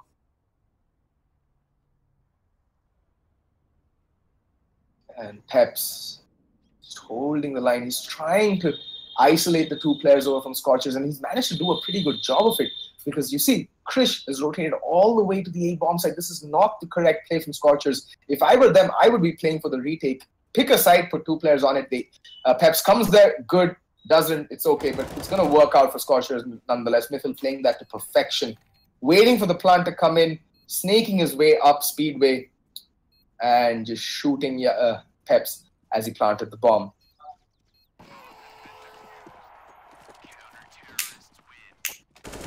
And with that, Scorchers put together a 2-round lead, and Yalla's money, for the first time since they switched to the T side, is... I'm not a big fan of this force buy at all. They could have just ecoed this round and gone for a proper buy in the next round. They're gonna be on a 2-round loss bonus, so they still won't be able to buy in properly into the next one.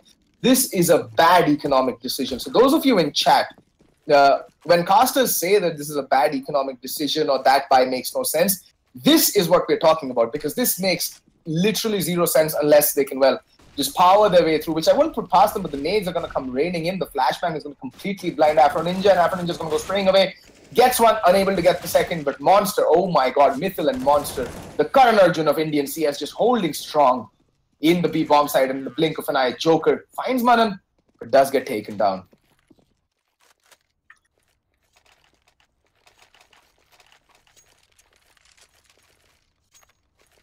And like I said, Yalla just buying themselves into a hole that they won't really be able to dig themselves out of.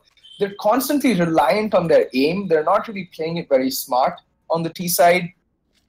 I have to say that they have a lot to learn, and the best place to start would be watching how RVN and Nasser or Risky play Cobblestone. Those two teams are literally juggernauts on this map, and considering that Yalla Esports is a rather new outfit, they can learn a lot from these stalwarts.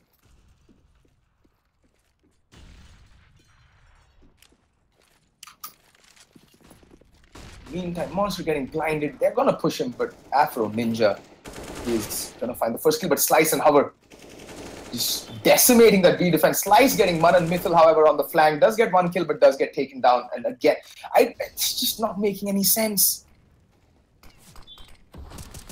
Oh, Krish. Okay, then. Cheeky little headshot through the smoke. And Slice. Ooh, that was playing with fire there, Slice. Nothing else. And the double peek coming in. Oh, just not going to time it properly, but there we go. The 2-man tag team gets the job done, gets the 12th round on the board. And again, Scorchers find themselves staring down the barrel of a possible eco.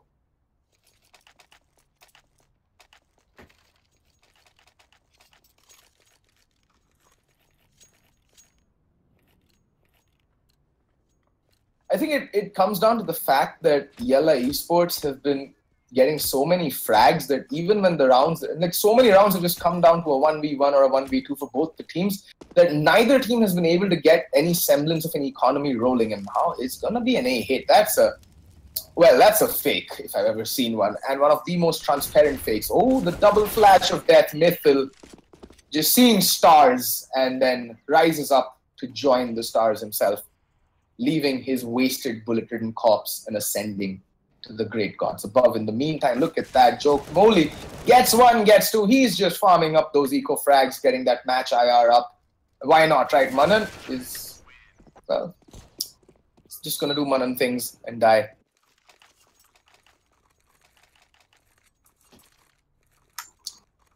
(13-14), Yalla Esports aren't going to go down without a fight.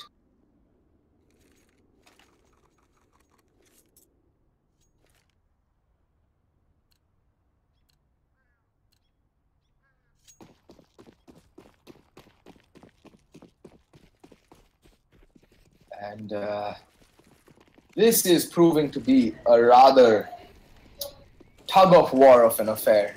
Back and forth has been the theme of this game.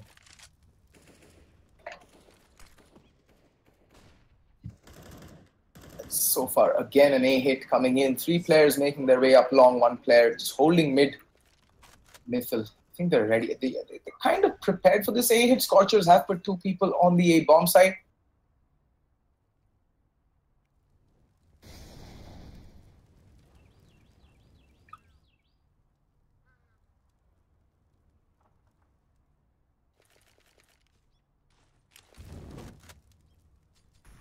And Yalla have slowed down the pace of this round. Oh, what did I see there? Ah, nothing. I just got confused.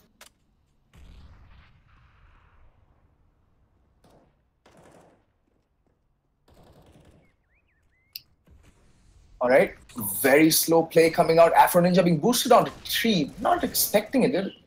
Monster at least opening up the kill, but Afro Ninja finds the kill on the slides. Who was the bomb carrier? But Afro Ninja got caught napping, got caught looking the wrong way. Manan trying to spray and pray, but Mithil does get the refrag onto his fallen brother and comrade.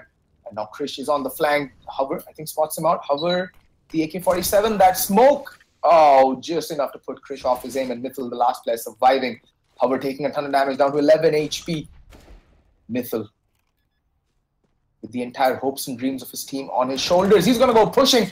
And can he line them up? He can get the kill. He has the HP advantage. Peps is so very low. They're just dancing around Fountain. And Mithil, 6 bullets left. Can he get the one shot? Yes, he can. And Mithil will clutch it out. And Scorchers, with that, will go on to match and map point. Mithil, just some textbook BMing right there.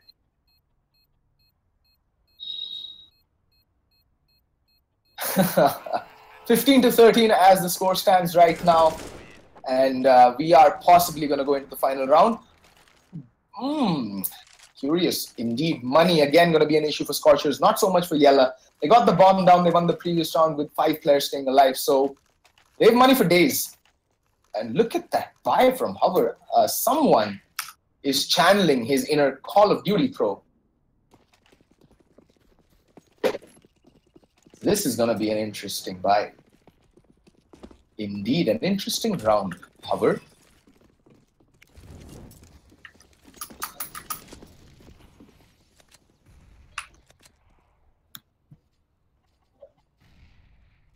So far, again, Scorchers playing a very standard CT side on Cobblestone. They haven't really aggressed much.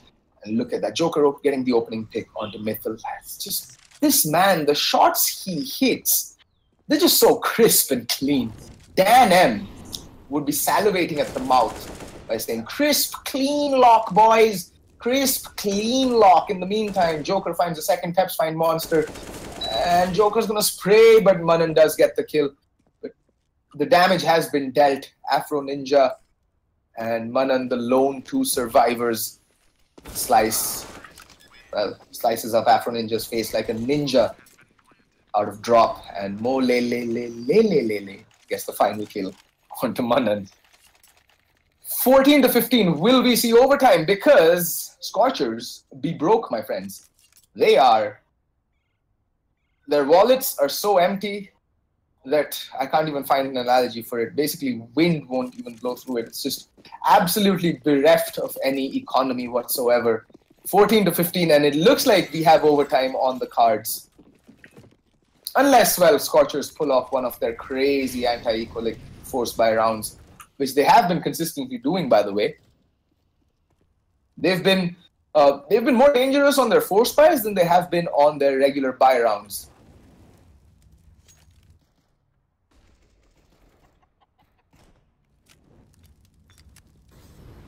All right, at least this time around, Yalla Esports is using their full arsenal of utility to flush out any CTs in hidey holes and little corners. Look at this drop stack, and Mithil, what a one-dig onto Hover, just eviscerates his face. That's instant facial reconstruction surgery.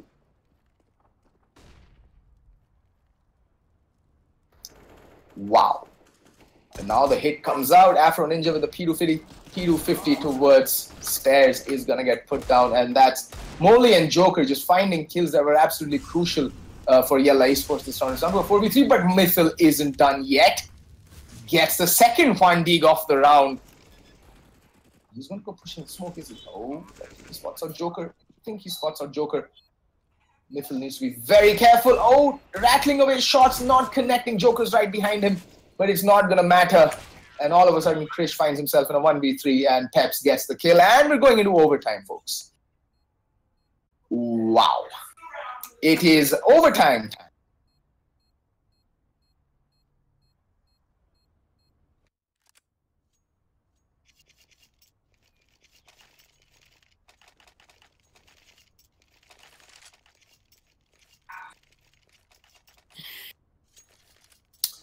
Well. Finally, the force buy not working out for Scorchers. And what a time for it to fail. Although Mithil trying his very best with 2 crisp 1Ds, but that was just not enough.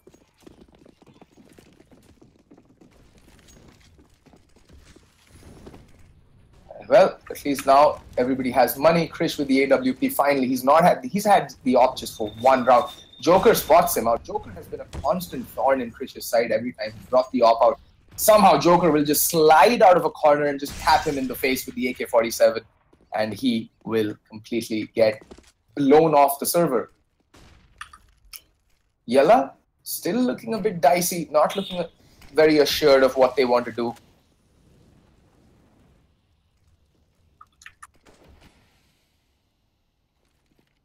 So far, so good. Mole making his way into drop and just completely losing the plot there.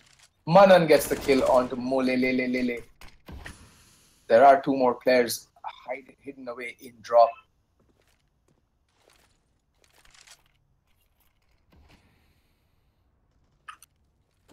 Mole kind of fluffed that. I mean, Manan, he came charging out of smoke. He didn't really need to do that. He could have just waited. Patience is a virtue that a lot of players at this level lack. Spotting out the shadow there, Joker, but this time only able to get the 1 kill. Mithil with the instant refrag. Slice, that's going to force his hand, but Krish is there with the holding the line with the big green gun. Gets 1, can he get more? Missing the flick onto Peps, and Peps is just going to pre-fire around the corner and somehow just land 2 kills. And brings it down to a 1v2. It is doable. He runs out of bullets, pulls out the Glock. That is the worst possible weapon to hold in such a situation. And Manan will get the kill. Manan and Mithil, the proverbial Matt and Jeff Hardy of Indian CSGO, surviving that round. And with that, Scorchers 16-15 in the lead.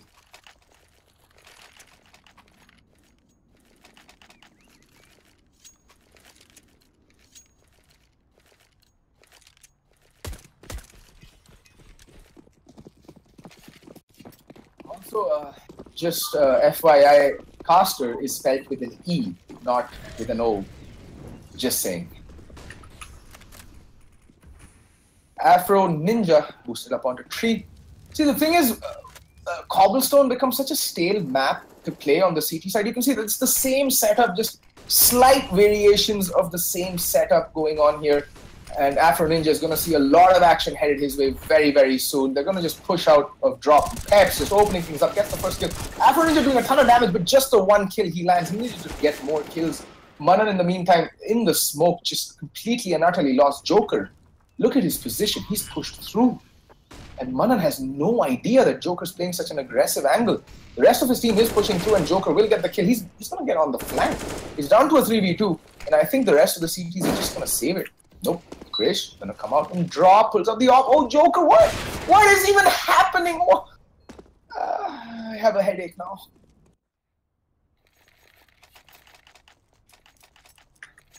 All right. Yalla Esports pull 1 back instantly. And that was the very definition of a comedy of errors. And Yalla Esports finally taking a timeout.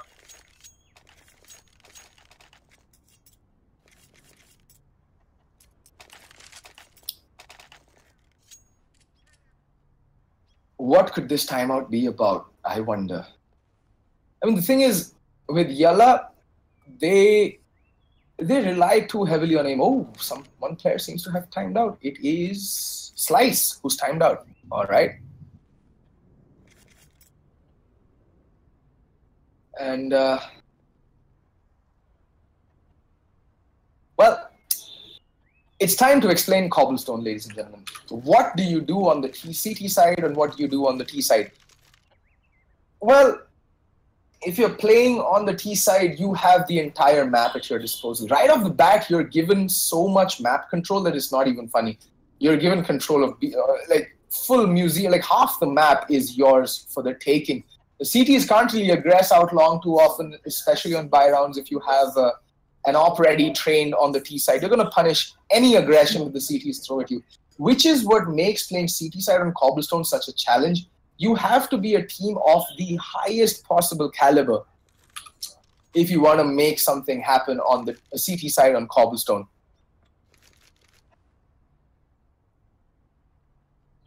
Shogun plays. I am not really sure whether Counter-Strike Global Offensive is available on a CD.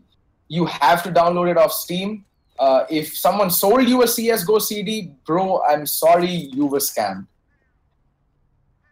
That's just how it is. You have to buy it off Steam. Even if you buy it off Amazon or Flipkart, they'll give you a code that you have to redeem on your Steam account. There is no CSGO CD to my recollection, at least now. Not sure when it came out, but now I don't think you can get a CD. All right. Slice has joined back into the server, and we are gonna be going live in about 10 seconds time.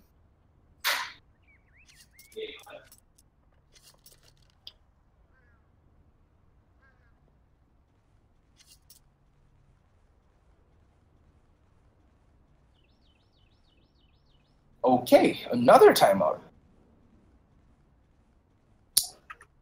I just hope that whoever's the IGL for Yalla, is actually telling them to dial down the aim guard approach and just be slightly more tactical. Because so far, what I've seen from Yalla has just been YOLO Counter-Strike to the core. I mean, the reason Risky can get away with that, or now as they're known as Nasser, is because they're so much better than their competition that they can just come into a server and deathmatch and win it. But Yalla still have some growing left to do. So they really need to work on some strats.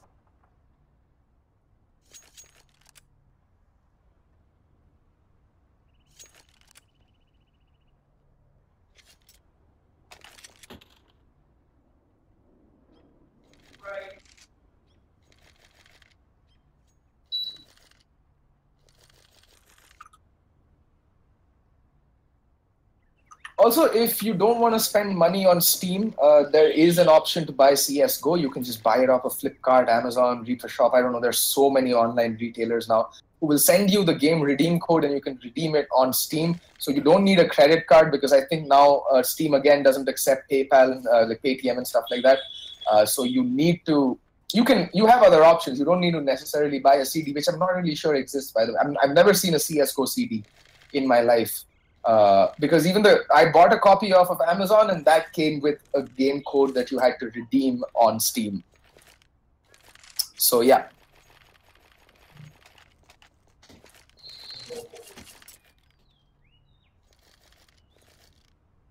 All right, hopefully now we finally go live. OT1 scores are tied yet again. That has been the theme for this game, just back and forth, back and forth. And I just hope with those two timeouts, Yalla have managed to dial back the YOLO and maybe just bring in some semblance of strategy to their gameplay. Nice Molotov there, forcing Manan off back towards drop. And now Afro Ninja playing the broken wall. Mithil just throwing down a precautionary nade towards long to stop any fast plays.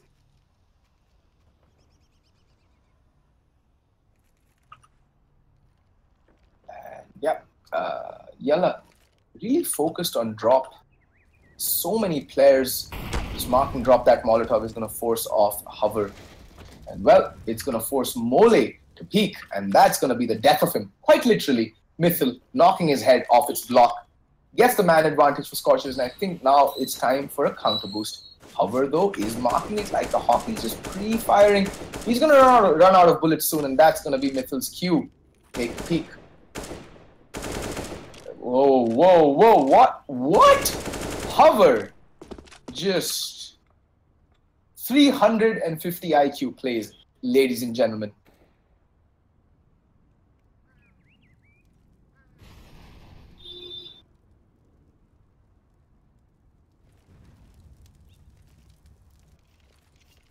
And although Scorchers still do have the man advantage, Mithil is internally bleeding at 7 HP. He's but a fart in the face away from collapsing. That's how low he is. But Creation Afro Ninja finding 2 kills very quickly. And Afro Ninja finds a double for himself. In the meantime, Mithil is just going to spray and pray away. But Hover finds 1 kill. But Krish able to get the refrag. And that's going to be the Scorchers taking the CT half on overtime cobblestone. And they're going to be going off onto the T side, which is the favorable side. Although Yalla they won't really have to go through the motions of the pistol round and then the whole economic grind. They're going to start off with a nice little piggy bank of 10k on either side for every player. So full buys across the board for this first round. So it all comes down to the setup that Yalla Esports have going. So if you take a look over to the regulation time, Yalla did manage to bounce back once they got their economy rolling and got the buys out. So it is entirely doable that Yalla again push it to double overtime. But the ball is in Scorchers' court, as they say, because to be very honest, it's a T-sided map. You should be seeing it through pretty convincingly.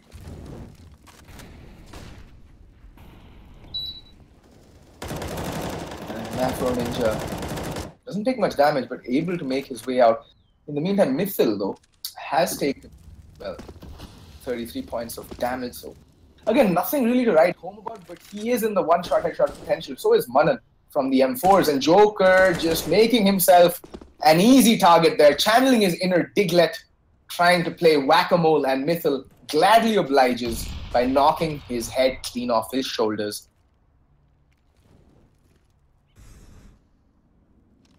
And again, man advantage to Scorchers. Hover, taking some damage towards B-Long. It's not really looking very good for Yalla right now. Peps gonna go pushing. He's always burning. He's out in the open. And Monster gets the kill. But we still have the one player hovering in Hobbit Hole. Will they check it? Good trigger discipline. Gets one. Can he get two? Yes, he can. But Afro Ninja has his number. And Afro Ninja will get the kill. And now Slice in a 1v3. Afro Ninja frighteningly low. 21 health. Nothing that special. But the other two players do have HP. Manan and Krish. Krish with the AWP. He can go huge. Slice just playing by door. Krish marking it like a hawk. I think he spots him out. Yes. Tags him through the rock and through the wood. That's why only 10 points of damage coming in. And Slice trying to make something happen. There is Afro Ninja right around the corner, but he's going to completely and utterly whiff his prey. It's like his mouse pad suddenly became covered in butter and his mouse just went flying off of it. But Krish, not really one player to make any mistakes twice. And he's going to get the follow-up shot onto Slice. And that's match and map point again for Scorchers. But this time, they have two at their disposal.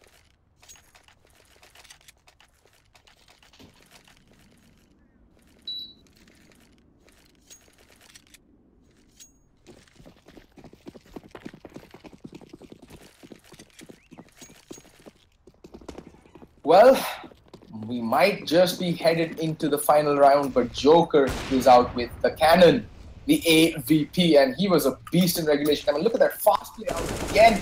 And Monster gets the opening kill on attempts. Joker missing the first shot. Will he miss the second? Yes, he will. Mithil gets Molly. Monster gets Joker, and it looks to be all over, ladies and gentlemen. Hover, just hovering around the smoke, playing like a real ninja, but he's going to get taken down by Manan. And that's going to leave Slice in a 1v4. Scorchers have had enough. They are gonna just end this game in a blazingly, blisteringly fast round, leaving Yalla just scorched in their wake, like burning everything in their path. And that is why we call them Scorchers. And Slice, 1v4, he needs to play this very smart, but it doesn't really matter. Triple death and oblivion. And that's GG, well played, folks. Scorchers came finally 19-16, beating out Yalla Esports. I hope you guys had a great time. I certainly did. Please do hit that like button and remember to subscribe to ESL India, who are doing a tremendous job for Indian CSGO and esports in general. Hit that like also. This is Fet signing off. See you all next time. Bye-bye, guys.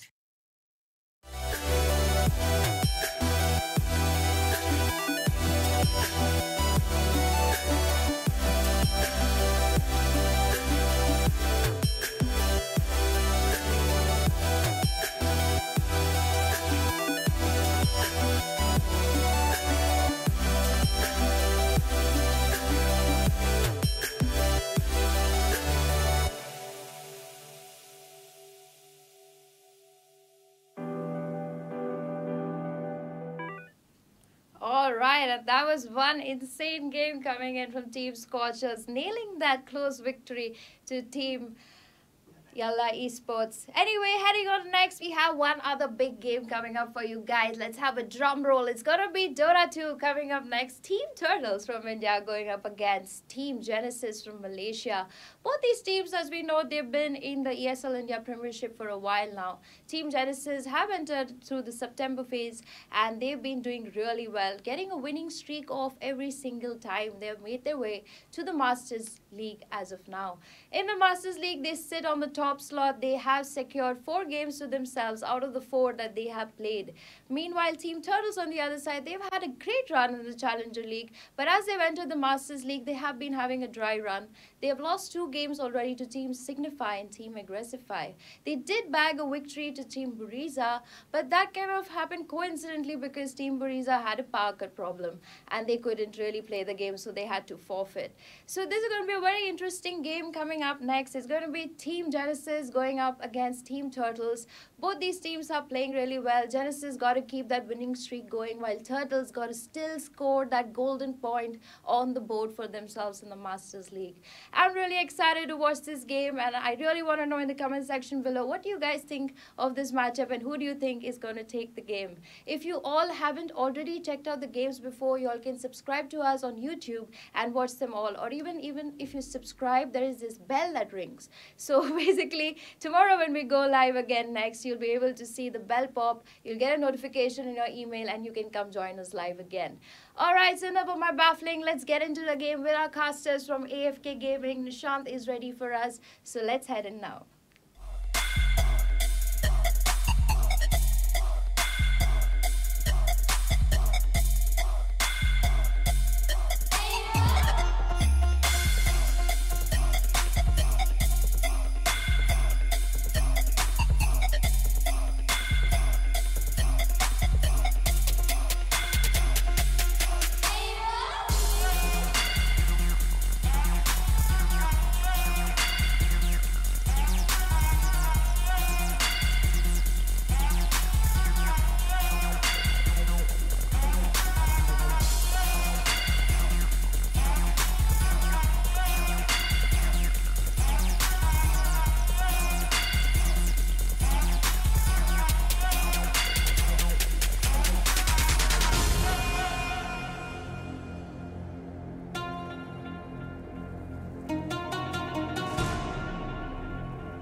Welcome back, amigos. We're back for the ESL India Premiership. Man, it's been a while and I'm willing and able to shake off the rust.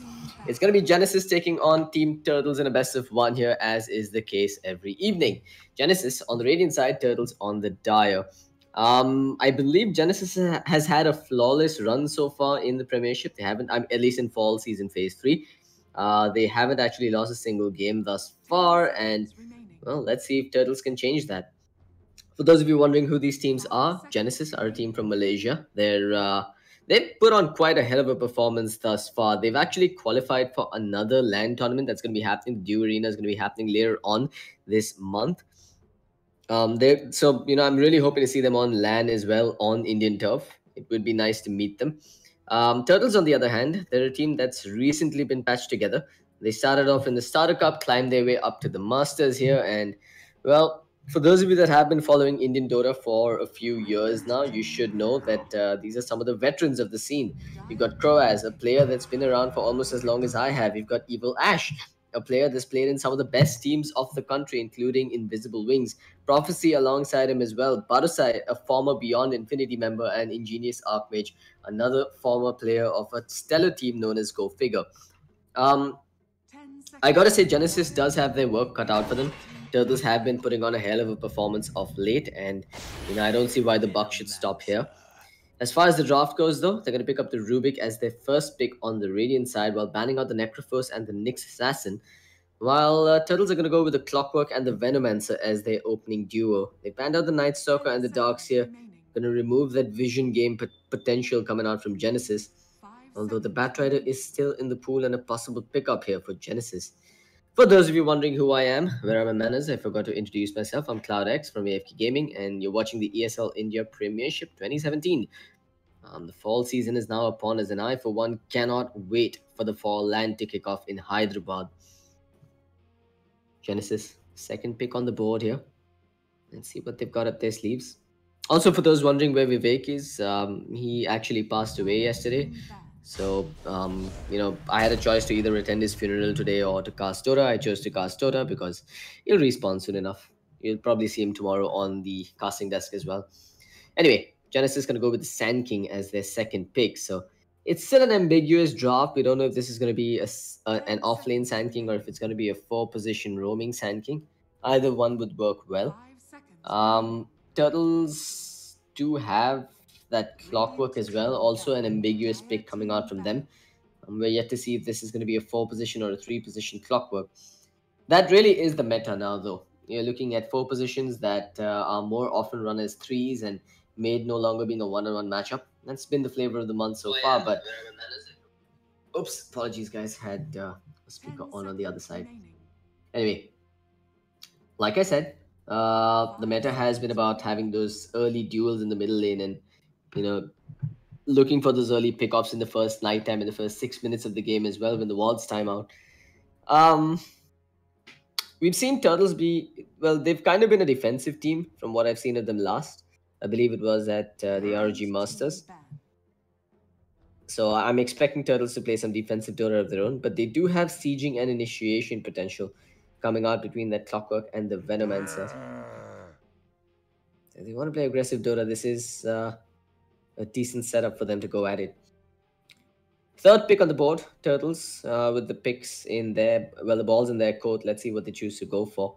You've got a Troll and a Batrider getting banned out, so they really do fear the Vision game. It could have been coming out from Genesis. The Batrider ban also indicates that they're expecting this to be a 4-position Sand King.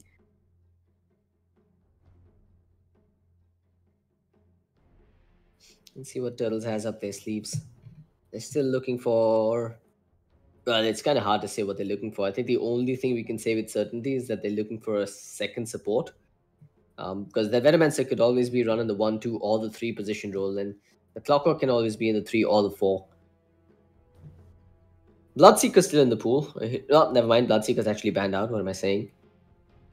I was about to say Bloodseeker, a decent hero to pair up with that Venomancer. It's time to hit the Poison Nova, hit the Venomous Gale, and let the Bloodseeker do the rest. You've still got an Invoker in the pool, and that is Ingenious Archmage's go-to hero, so I wouldn't be surprised if we saw an Invoker pick coming out here from Turtles. Radiant team pick. They're going to go with the Ancient Apparition. Confusing, I have to admit, considering that the AA is usually picked up as a way to deal with a Necrophos, but given that Necrophos has been banned out, I mean, I guess there is synergy with the AA and the Venomancer. Damage over time plus more damage over time, including that Shattered Threshold. So, the late game is sort of secure with that Veno and the Ancient Apparition ultimates being at the ready. It's also a really good way to defend your higher ground with those 2 big ticket ults that could come out at a moment's notice. I guess we're going to see a Blink Venomancer this game. Now, Genesis, if they had the Alchemist on their minds, I think they're going to have to give up on that dream. The Ancient Apparition is one of the better ways to deal with the Alchemist as well. Instead, they're going to go with the Earthshaker. Still ambiguous, but probably a little less so now. I think we're going to see this as a 3-position Earthshaker and a 4-position Sand King coming out from Genesis, while Turtles immediately pick up the Life Stealer. In the face of all the disables that Genesis are bringing, having magic immunity is indeed the best choice here. 10 seconds remaining. 5 seconds remaining.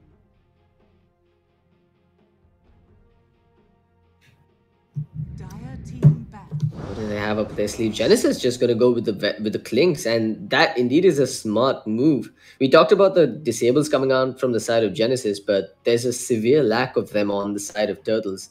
Venomancer with the slow, not really a big threat to the Clinks. Ancient Apparition, I mean, he's got the cold feet, but with a mobile hero like the Clinks, that's really not much of a concern.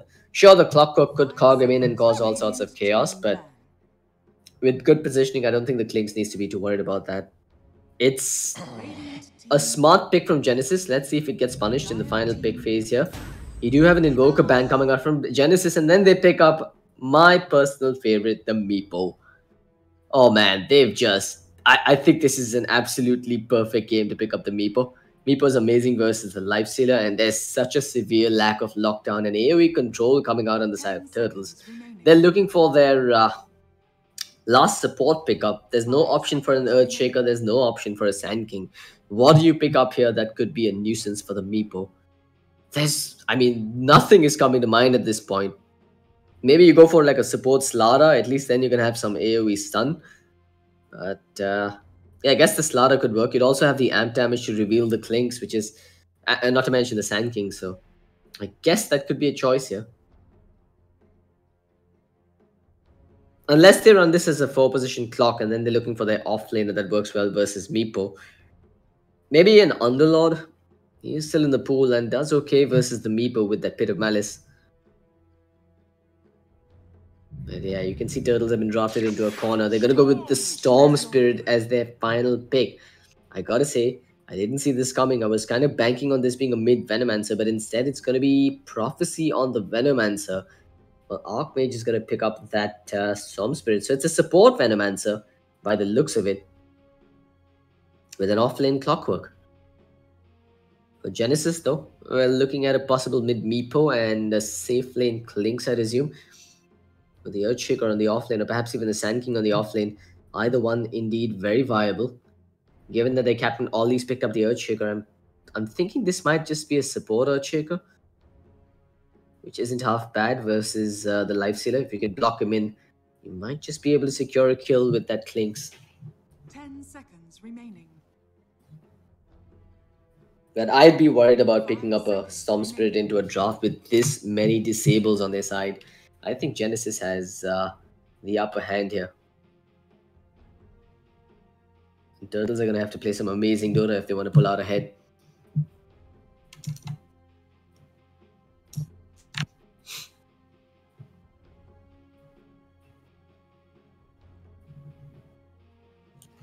Alright, for those of you that are just tuning in, you're watching the ESL India Premiership, and now at Fall Season Phase 3, the final phase before the Fall LAN gets underway. Genesis, undefeated thus far in the phase, going to go up against Turtles, a team filled with Indian Dota veterans.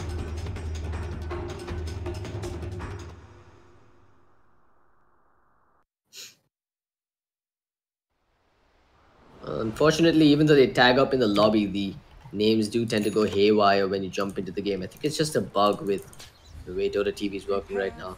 But I'm going to try and do an introduction nonetheless. On the side of the Radiant, you've got Sand King handled by DC. I'm just going to call him DC. You've got Ollie playing the Earthshaker. Clinks is going to be in the hands of Mercury. Meepo going to be handled by March. And that puts Dolly Dredria on the Rubik. That's one thing I'm going to ask them when we meet on LAN, if they do end up coming down for the LANs here. What the hell the names are pronounced like. Anyway, on the other side, you've got Croaz the Slayer playing the Ancient Apparition. You've got Lifestealer in the hands of Evil Ash. Storm Spirit going to be played by Archmage. Clockwork in the hands of Barosai. And that puts Venomancer in the hands of Prophecy. Looks like they've started off with a core Venomancer and a core Clockwork. Okay, maybe it is a roaming support Clockwork after all. Let's just wait and watch how this pans out, because both the Venom and the Clock have spent their money on their core items, while the Ancient Apparition has basically picked up all of the wards, or most of the wards at least. I don't think we've seen a contribution coming out from Prophecy here.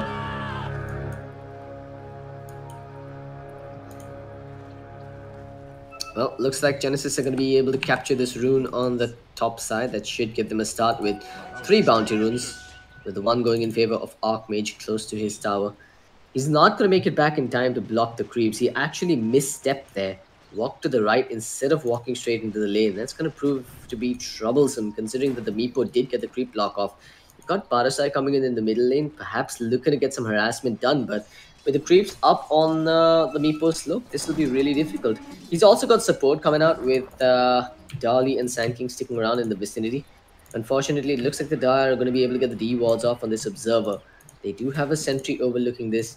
Kroaz has spotted out the Sand King's movements, and the Rubik has also been spotted by this Observer, so neither side willing to get too offensive here. Other side just moving back into the lane.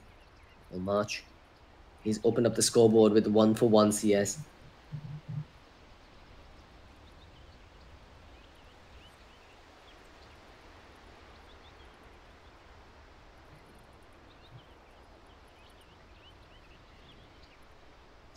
Not entirely sure what the pause was about, but looks like we should be good to go once again.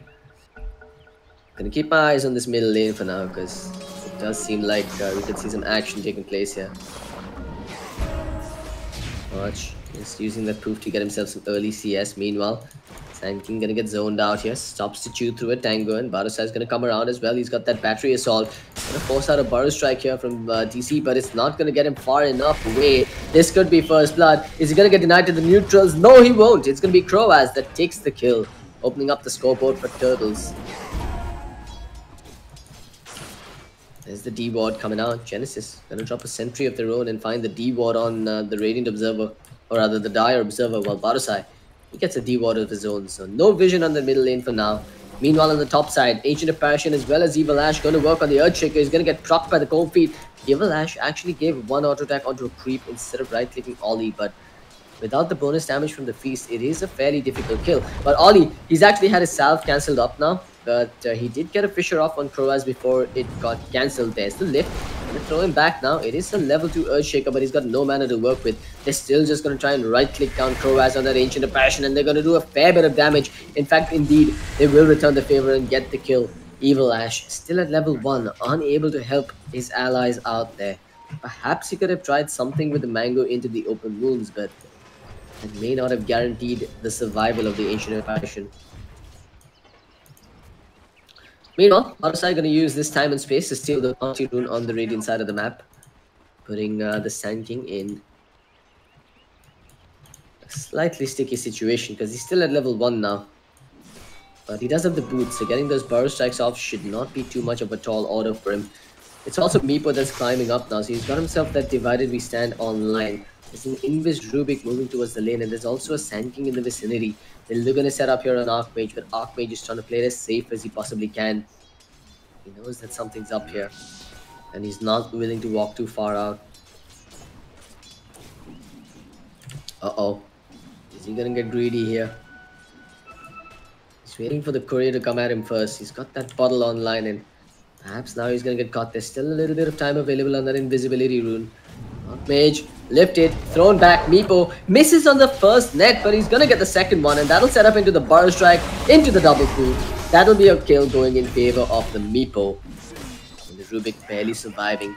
2-1, Genesis take the lead here and find themselves a really important kill on the middle laner, giving the Meepo a much needed advantage.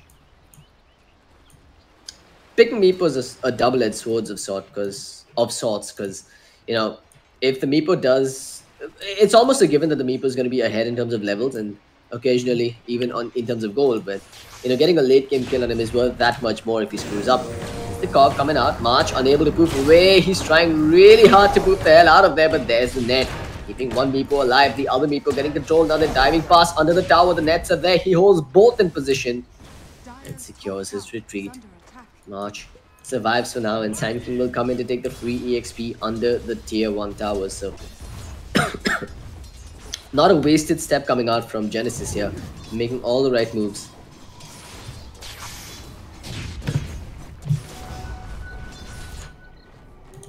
Back in the jungle, Shaker duking it out. What a block coming out there. Oh, Crow has presence of mind there to chew through the tango and get away. Unfortunately, the Earthshaker actually blocked himself out as well. Mid!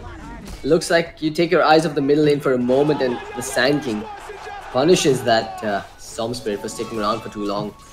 I'm assuming it was a burrow into the nets and the poops. That's the second death on this Storm Spirit, and it's really not turning out to be a good game for him. It's a level 5 Meepo already. He's got 2 Wraith Bands at the ready, and I don't think the Storm Spirit can come back into the lane and feel safe anymore. At least not until he pops level 6. Bottom lane's looking decent as well so far. It is Clinks with 18 CS, but at the same time, Prophecy's farming well too. His supports haven't been in the lane here for Mercury to get back up, so he is at the mercy of this Clockwork's rotations. He does have a Dust at the ready as well. And with the boots, he's going to go in here from behind. Has the cogs, has the battery assault, but who's ganking who really? They're going to go in on the Clockwork. He's going to come in with the cogs, gets the pushback off on Mercury, who gets the kill first, and now tries to make an escape. Prophecy in trouble himself, going to get tagged with the Burrow Strike. Mercury's coming in as well. He's just got one Searing Arrow available and gets it off. While Prophecy could be still going down here. Another Searing Arrow comes out, but the Fairy Fire keeps him alive. Burrow Strike even respawns and comes back into the fray here. And Sand King, got no mana to get away from this. He's just gonna have to walk on out, and there's nothing that Barusai can do while the battery assault is on cooldown. Another minor victory coming out for Genesis there, this time on the bottom lane, giving a kill over to that Clinks. These support rotations have been beautiful coming out from Genesis thus far, and they have secured the early game lead in their favor. Although it is just a 400 gold lead and a 500 EXP lead, which is 5 minutes in. Gonna see a 4-man shrine being popped on the bottom side. Earthshaker continues to farm on the top. Gonna find a stray Clockwork out here. Nowhere for him to go but to the grave. It will be the Meepo that gets the kill. In fact, efficiency being displayed by him. He even leaves a clone at the middle lane. Or rather uses the clone to get that kill while leaving his primary in the middle lane. He continues to snowball forward in terms of CS, EXP and gold.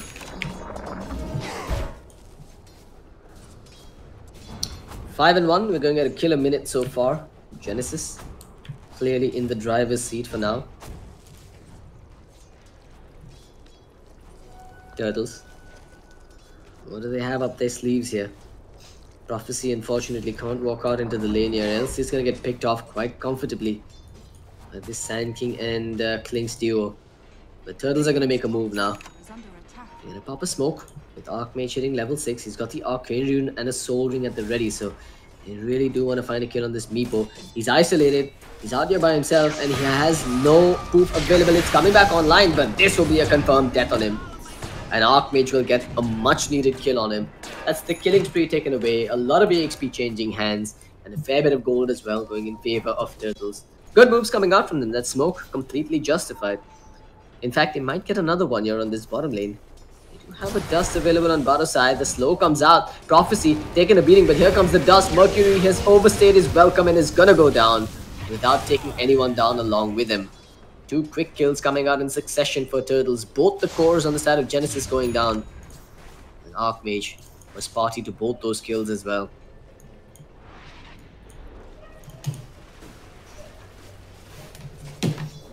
Treads online with a bracer picked up here for March. He's actually moving into the Dire jungle to look for stacks that he can possibly steal now that he has the maxed out poof.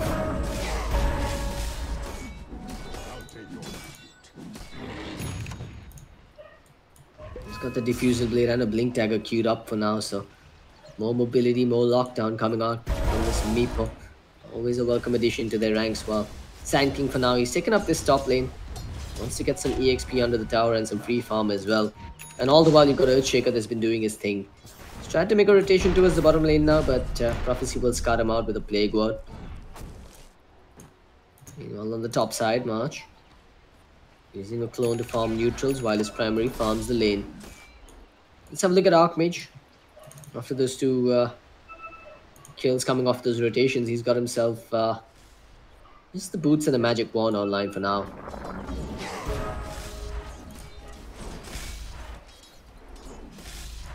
At mid, you've got Mercury moving in. There's caution pinks coming out though. This might have just been spotted out. Croaz is under his tower quite comfortably, but the top lane doesn't seem so comfortable. Evil Ash is on a half HP here. There's a Meepo clone next to him. Never mind, the Meepo clone's made a move away. There's the Burrow to start things off. I think he's just trying to bait out a Rage, unfortunately. He will get baited. The Rage as well as the open wounds get baited out there.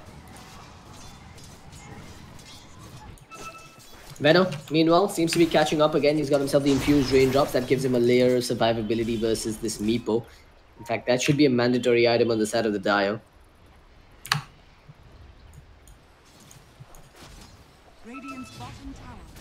The Armlet coming online for that Lifestealer soon. I'm really not sure why he's saving up the money. He should be spending his money bit by bit. The build up to the Armlet is slow, and this... Oh man, this is a lot of unreliable gold that could be going away from him if he dies, but... Mercury, unfortunately, unable to get in position there to get the beating down. Lift into the Echo Slam, into the Enchant Totem, and a slap to the face. We'll see Archmage. Oh, worrisome hand. Meanwhile, Ollie, hoping to get that Enchant Totem off in the nick of time, gets the enchant but doesn't get the stun. Evil Ash with the maxed out rage duration stays alive, but can't say the same for Crow as the Slayer. He goes down on the backlines, infests into Barosai. Barosai is going to end up going down, and soon it could be the Lifestealer as well. Lifestealer pops back out. What are you doing, Santing? Epicenter pop there. Needlessly popped, I have to say. A Burrow Strike would have been a lot more efficient.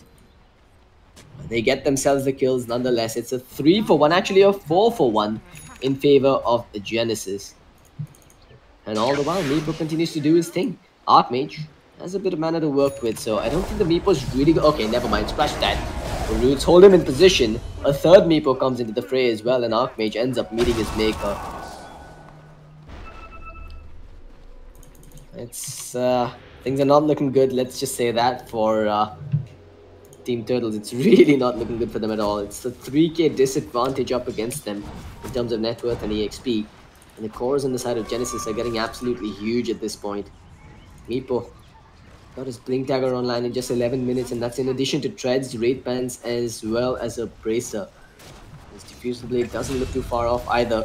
As I take my eyes off him for a minute, he's going to get a kill at the middle lane, while top, Evil Ash looks to be in trouble as well. Earthshaker coming in here, starting out Evil Ash. He's trying not to make it too obvious, but they're gonna go for the kill anyway. Stun locked and decimated. Ollie with the fortunate Invis rune. Wants to set up that kill. There's Mercury. We'll transition that into a tier 1 tower as well. On the plus side for Team Turtles though, Prophecy still trying to push out this bottom lane with his Plague Wards. He has done a fair bit of damage on it, but he's in a situation where the Meepo could just jump in by himself and finish him off. Those infused raindrops are really not going to help in the face of the maxed out Geo Strike. So you do see the primary March Meepo moving up towards the top side to find a straggler. While his clones continue to farm the bottom side. He is being watched by this Observer Ward, but without a hook shot on bottom side, there's just no way for them to initiate this. That made Archmage looks to be in trouble here. March is coming in. If he just gets vision on Archmage for a moment, there it is. The blink in, the nets, the poops, and Archmage has nowhere to go. Meanwhile, bottom, the lift is there. They're actually diving past the tower to try and score a kill here. They will get the kill on the Rubik, but it could come at the cost of some of their own lives, as CP rotations are now coming through. Have a Fisher available on this Earthshaker. He's looking for a target. It's the TP out from the Clockwork. Unfortunately, Croaz isn't going to be so fortunate, as Klinks takes him down with that medallion picked up. An eye for an eye, it seems, as Genesis will lose a Rubik and get themselves a kill on the Ancient Apparition. Meanwhile, Meepo, he's up to 2500 gold now and should be able to pick up that Diffusal Blade shortly. Prophecy. He's got himself a TP and can consider getting the hell out of here. He's got to be really careful. There's a Sand King lurking in the vicinity. going in. Looks like they want to try and make a play here. There's the Ice Blast, the Venomous Gale, the Poison Nova, the hook shot as well. Mercury, he's definitely not surviving that one, but he's probably going to get himself a couple of kills on the way out. He goes down indeed. It will be Evil Ash that claims 1 kill and makes it a second, getting himself a double kill. 1 on the Klinks, 1 on the Sand King, and possibly now 1 on Ollie, who's got no TP to work with. And he's going to get chased down by the Life Stealer. That's a triple kill for Evil Ash. His armlet already online. He's inching closer to a Desolator now. As Team Turtles will show some signs of life. Making a goal swing of 1500 happen in their favor. Top, you've got to blink in. Again, Archmage gets picked off by this Meepo. He's just lurking in the vicinity with his primary. Blinks in, gets the root off. And leaves Archmage clutching for straws. Even if Archmage decides to change gears here and picks up a Yule Scepter for himself, it's not going to help because the Diffusal Blade would have been online for March. In fact, scratch that actually. They're going to switch things up and get themselves a Manta Style on the Meepo. So no Diffusal Blade, just going to rush the Manta Style. Meanwhile, March juggling his Meepos, thinking of going back in. It's a Prophecy who's walking out here by himself. Parasai's going to be joining the party as well. He does have the hook shot now online, but you don't want to be hooking into the Meepo like that. Especially not without the Blade Mail.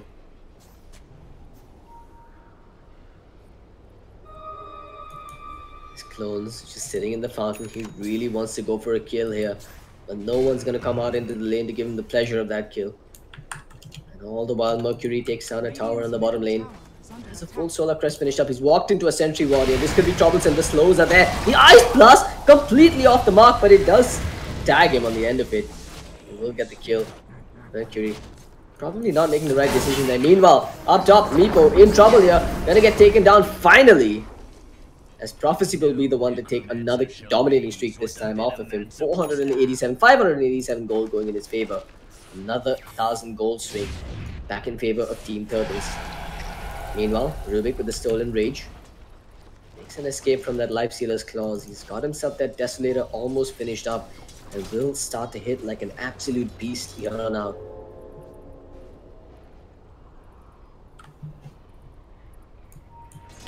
Get made. Ollie coming in. They got the Burrow Strike off. They don't have an Echo Slam to work with though, so they're gonna have to turn tail and run. There's the Cogs with the Dust. Sand King trapped in there. Will be taken down. Parasai gonna get a kill. Turtles getting proactive here and finding themselves some crucial pickoffs time and again. 16 minutes in and we've got ourselves a handy 29 kills on the board. This is turning into an absolute bloodbath here. The pressure seems to be non-stop. They're still gonna go forward here. Prophecy gonna get tailed by Mercury. Are they still gonna go for this? Looks like Mercury wants to keep the chase going. You've even got a rotation coming in from an Invis Rubik here. We see Parasai. Mercury's gonna come back around again. There's the lift. Gonna hold him in position, drop him right back down again. No steering arrows being committed here by Mercury till very late. As they will get the kill on the clock and then set up with the Meepo onto the Venomancer as well. He did drop down the Poison Nova, so there could be a retaliation, but they're just going in one by one. Kroaz, absolutely not needed there, ends up getting taken down. The Life Stealer with the Infest into the Storm Spirit will be able to find a kill on one. It's just the Earthshaker though. They have another stun. They have something forward. The Burrow's gonna miss, and Archmage will survive. As Evil Ash and Archmage get away with murder. Taking down the Earthshaker in the middle of all of that. But with a couple of heroes down and a big ticket spell in the form of the Poison Nova down on the side of Turtles, this will be Roshan going in favor of Genesis. They got themselves an Aegis on that stacked Meepo. He did indeed pick up his Yasha.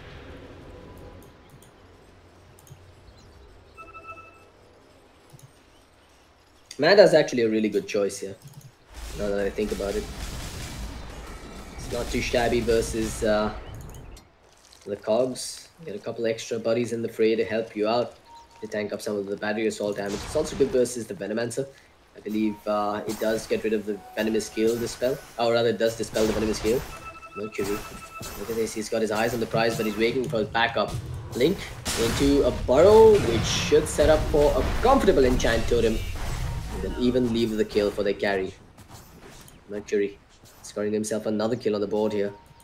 The question is, what does he do with that money? Does he go for a Desolator for the armor reduction? Or does he just go for the BKB to stay alive? With the Storm Spirit possibly jumping in on him.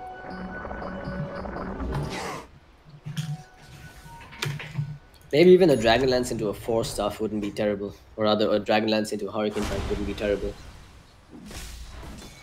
After all, the Clockwork Cogs are the only reliable disable on the side of Team Turtle, so I think a 4-staff has a lot of merit this game. But the blinks are online for the Earthshaker as well as the Sand King. Meepo had one a while ago as well. They're going to go in with the lift. Fisher block onto Butterside. He's going to go down first as Sand King unfortunately is not going to be able to find a target on the back lines. Sneaky pick off there coming out while March is still on the cover of the smoke. Looking for a freebie. He's going to find none. Turtles going to stay true to the name and stay up on their high ground. Mage has a parcel in his belly. The Ice Blast will get fired out here. There's the zip into the Storm Spirit as well. The lift was instantaneous as well as the Echo Slam. The Fisher comes out as well with the Meepo coming in to finish the job. The Epicenter on the backline. It's going to take out the Ancient Apparition and then the Roots are going to control the Life Stealer. A stolen spell. It's actually a Rage stolen away. An open move stolen away, I believe. They'll get one kill. The Aegis might just be lost as March continues with the onslaught. The Life Steal is kicking in as well. They'll get himself a triple kill. And he's not even going to lose the Aegis. Okay, never mind. He's going to lose the Aegis. A 5-man wipe comes out in favor of Genesis. No one on the side of Team Turtle survives. And they're going to get a tower on the back of this. Maybe even a tier 3. The life seal though. Kicking in on that Meepo. He did pick up the 15% life seal talent after all. So that really did help him quite a bit. Meepo. Gonna dodge a hook shot with a poof. You gotta be kidding me. There's a deep zip in coming out from the Storm Spirit. He's just gonna TP himself back. But the damage has been done. The tier 3's been taken out. And this leaves the Shrines exposed for that extra bit of money to go in favor of Genesis. Dire's top shrine is under attack. Are we gonna see a smoke movement coming out from Turtles? They do have the Infest Bomb at the ready. Can try to make a play, but unfortunately the Venomancer is on the bottom side of the map. He's absolutely piss poor this game. He hasn't managed to even finish up his 4-staff 20 minutes in. Unfortunately, he's just not adding enough value to his teammates here. The same can be said for the Storm. No Bloodstone online just yet. And 7 deaths to his name. At this point, he's nothing but an Uber here for that Evil Ash Lifestealer. Now this is when things start to get really dangerous for Team Turtles. You can have Meepo illusions walking around the map and Meepo can actually prove to his illusions as well. So he doesn't need to put himself at risk when looking for pickoffs. He can simply send out illusions deep into enemy territory, gets a vision, and if he finds a straggler, he can jump in with his primary Meepos and his clones and finish off the target. There's also the fact that illusions do apply Geostrike, so one hit means that the target you're aiming for does get slowed and makes your life all the more easy. Top Shrine's already been taken out. The bottom's taking some chip damage from a Meepo illusion. Well, the top tier 2 is about to get taken out as well. Mercury scouting around here. Evil Ash. Oh, he's walked in too deep here. He needs to be careful because on the other side, a parachute's gonna go down. You have a stolen Ice Vortex coming out as well. Crow is still staying alive though for now. It's only temporary. He ends up going down, and at the same time, Archmage actually dropped to the Meepo under the tier 2 tower as well. With a 12k net worth advantage, it looks like Genesis are all prepped and ready to finish the job and go in for the higher ground. I mean, Venomancer can push all he likes on this bottom lane, but he's gonna have to come back and defend now. Here we go. Again from the Meepo, already bringing down Evil Ash. Where's the cause on the side of Team Turtles? They've lost one. They have a buyback on Evil Ash, but he's not even bothering with a commitment. A double kill from Meepo. There's the buyback on the Life Stealer, but Meepo, he actually denied himself. Go to see the Venomancer. Again, just throwing salt into the wounds of Team Turtle. They get themselves a couple of kills. They force out a buyback from the Life Stealer, and they don't even give up the gold or the EXP from the death on that Meepo. Turtles, they need a win here so badly. They need something to go in their favor. With the Meepo down for 60 seconds, now is the time to pop a smoke and try and make something happen.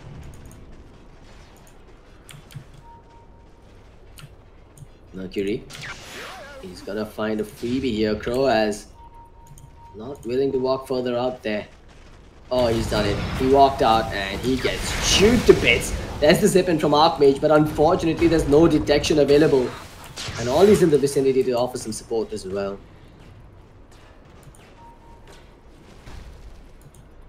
Well, the smart thing to do here would be to take the last remaining shrine and go for that tier 2 bottom before you go into the Rosh pit. Roshan should respawn soon. I mean, the minimum time he could respawn in is 1 minute and 30 seconds. It is in Genesis's best interest to wait here, especially given that the Meepo is still dead for another 10 seconds or so. But of course, if they can find an Echo Slam pick-off here on that Archmage Storm Spirit, it could cause all sorts of problems for Team Turtles. Uh-oh, Archmage, he's zipped out there, but unfortunately, Genesis did not respond in time. Radiant are scanning. Meepo, on the cover of a solo smoke. As the smoke dispelled now, little does he know there's a hero on both sides. They have no way to cancel out that TP. And it will be Evil Ash who gets on out of there, but only on a sliver of HP. But at the same time, Mercury is gonna find Prophecy. He just 3-shotted him! Make that 4. The 1 charges, keeping Prophecy alive a little longer. But that's 43 seconds without a Venomancer. He's got no buyback available. This could just be a lane of barracks in favor of Genesis.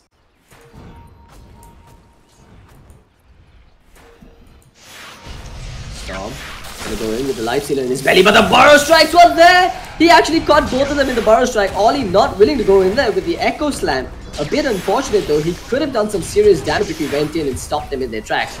But this is space. They've got Genesis March pounding away on the melee barracks on the top lane. In fact, he doesn't give 2 hoots. He just goes in, finishes the job with his primary on that Ancient Apparition, gets on out to safety with his primary Meepo, and then bails with the remainder of them as well. Oh man, this is just disgusting stuff coming out from him, but beautiful all the same. Melee barracks, a kill on the Ancient Apparition, and no death either. Talk about creating space for your cores.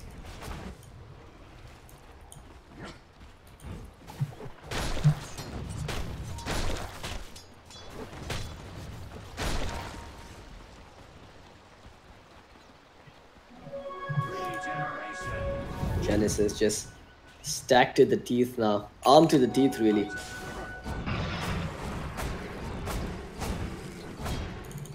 Stupendous. I don't see what's stopping them at this point. They're just walking down the lane and destroying Turtles. I mean, the only one that's doing any significant damage on the side of Turtles is that Life Stealer. But unfortunately, he's had no item progression since his Desolator. Considering he has no buyback, he should be spending that money. I really don't know why the hell he's holding on to that gold. 3.7k gold. Pick up the armor if you need to. Heck, just pick up something. Because this is wasted resources at this point. Okay. Walking around here. Crowbats down in 3 hits. They've got the Electric Vortex coming out, but the Echo Slam committed as well. A 3-man cog coming out from Barosai. But he will pay for his sins and will join the Ancient Apparition in the grave. Neither of them have a buyback for 30 seconds.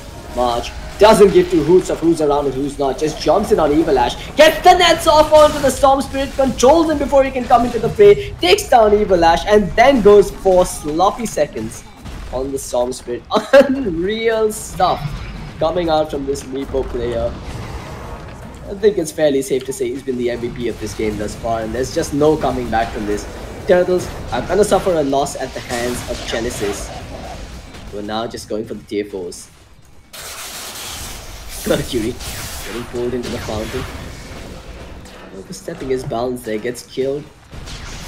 But the Ancient is gonna fall. Good game coming out here, or rather it should be coming out soon enough. The Ancient's gonna drop soon.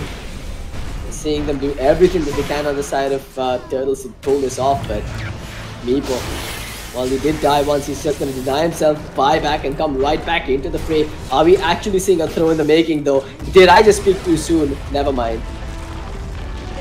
Looks like Meepo went in and finished it off after all.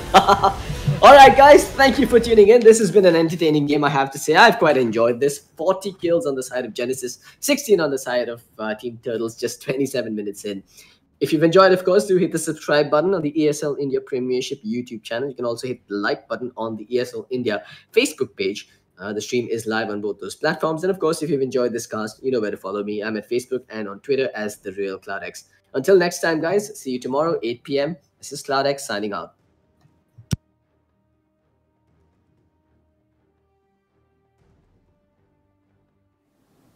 Alright, and that was the final game of the day. Dota 2 Genesis securing their 5th win in the ESL India Premiership September session of the fall season. If you guys had a nice time on the screen, you guys can definitely subscribe to us on YouTube.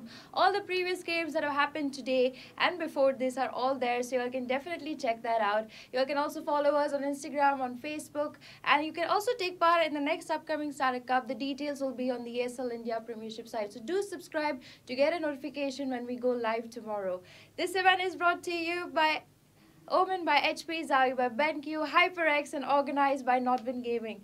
We had a great time bringing you these games. We go live tomorrow at 6:30 p.m. sharp with Clash Royale, Dota 2, and Counter-Strike again. So be there, and I will see you all very, very soon. Keep gaming, keep loving Dota, keep loving Counter-Strike, and we will see you tomorrow. Good night.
Turn around 3 times.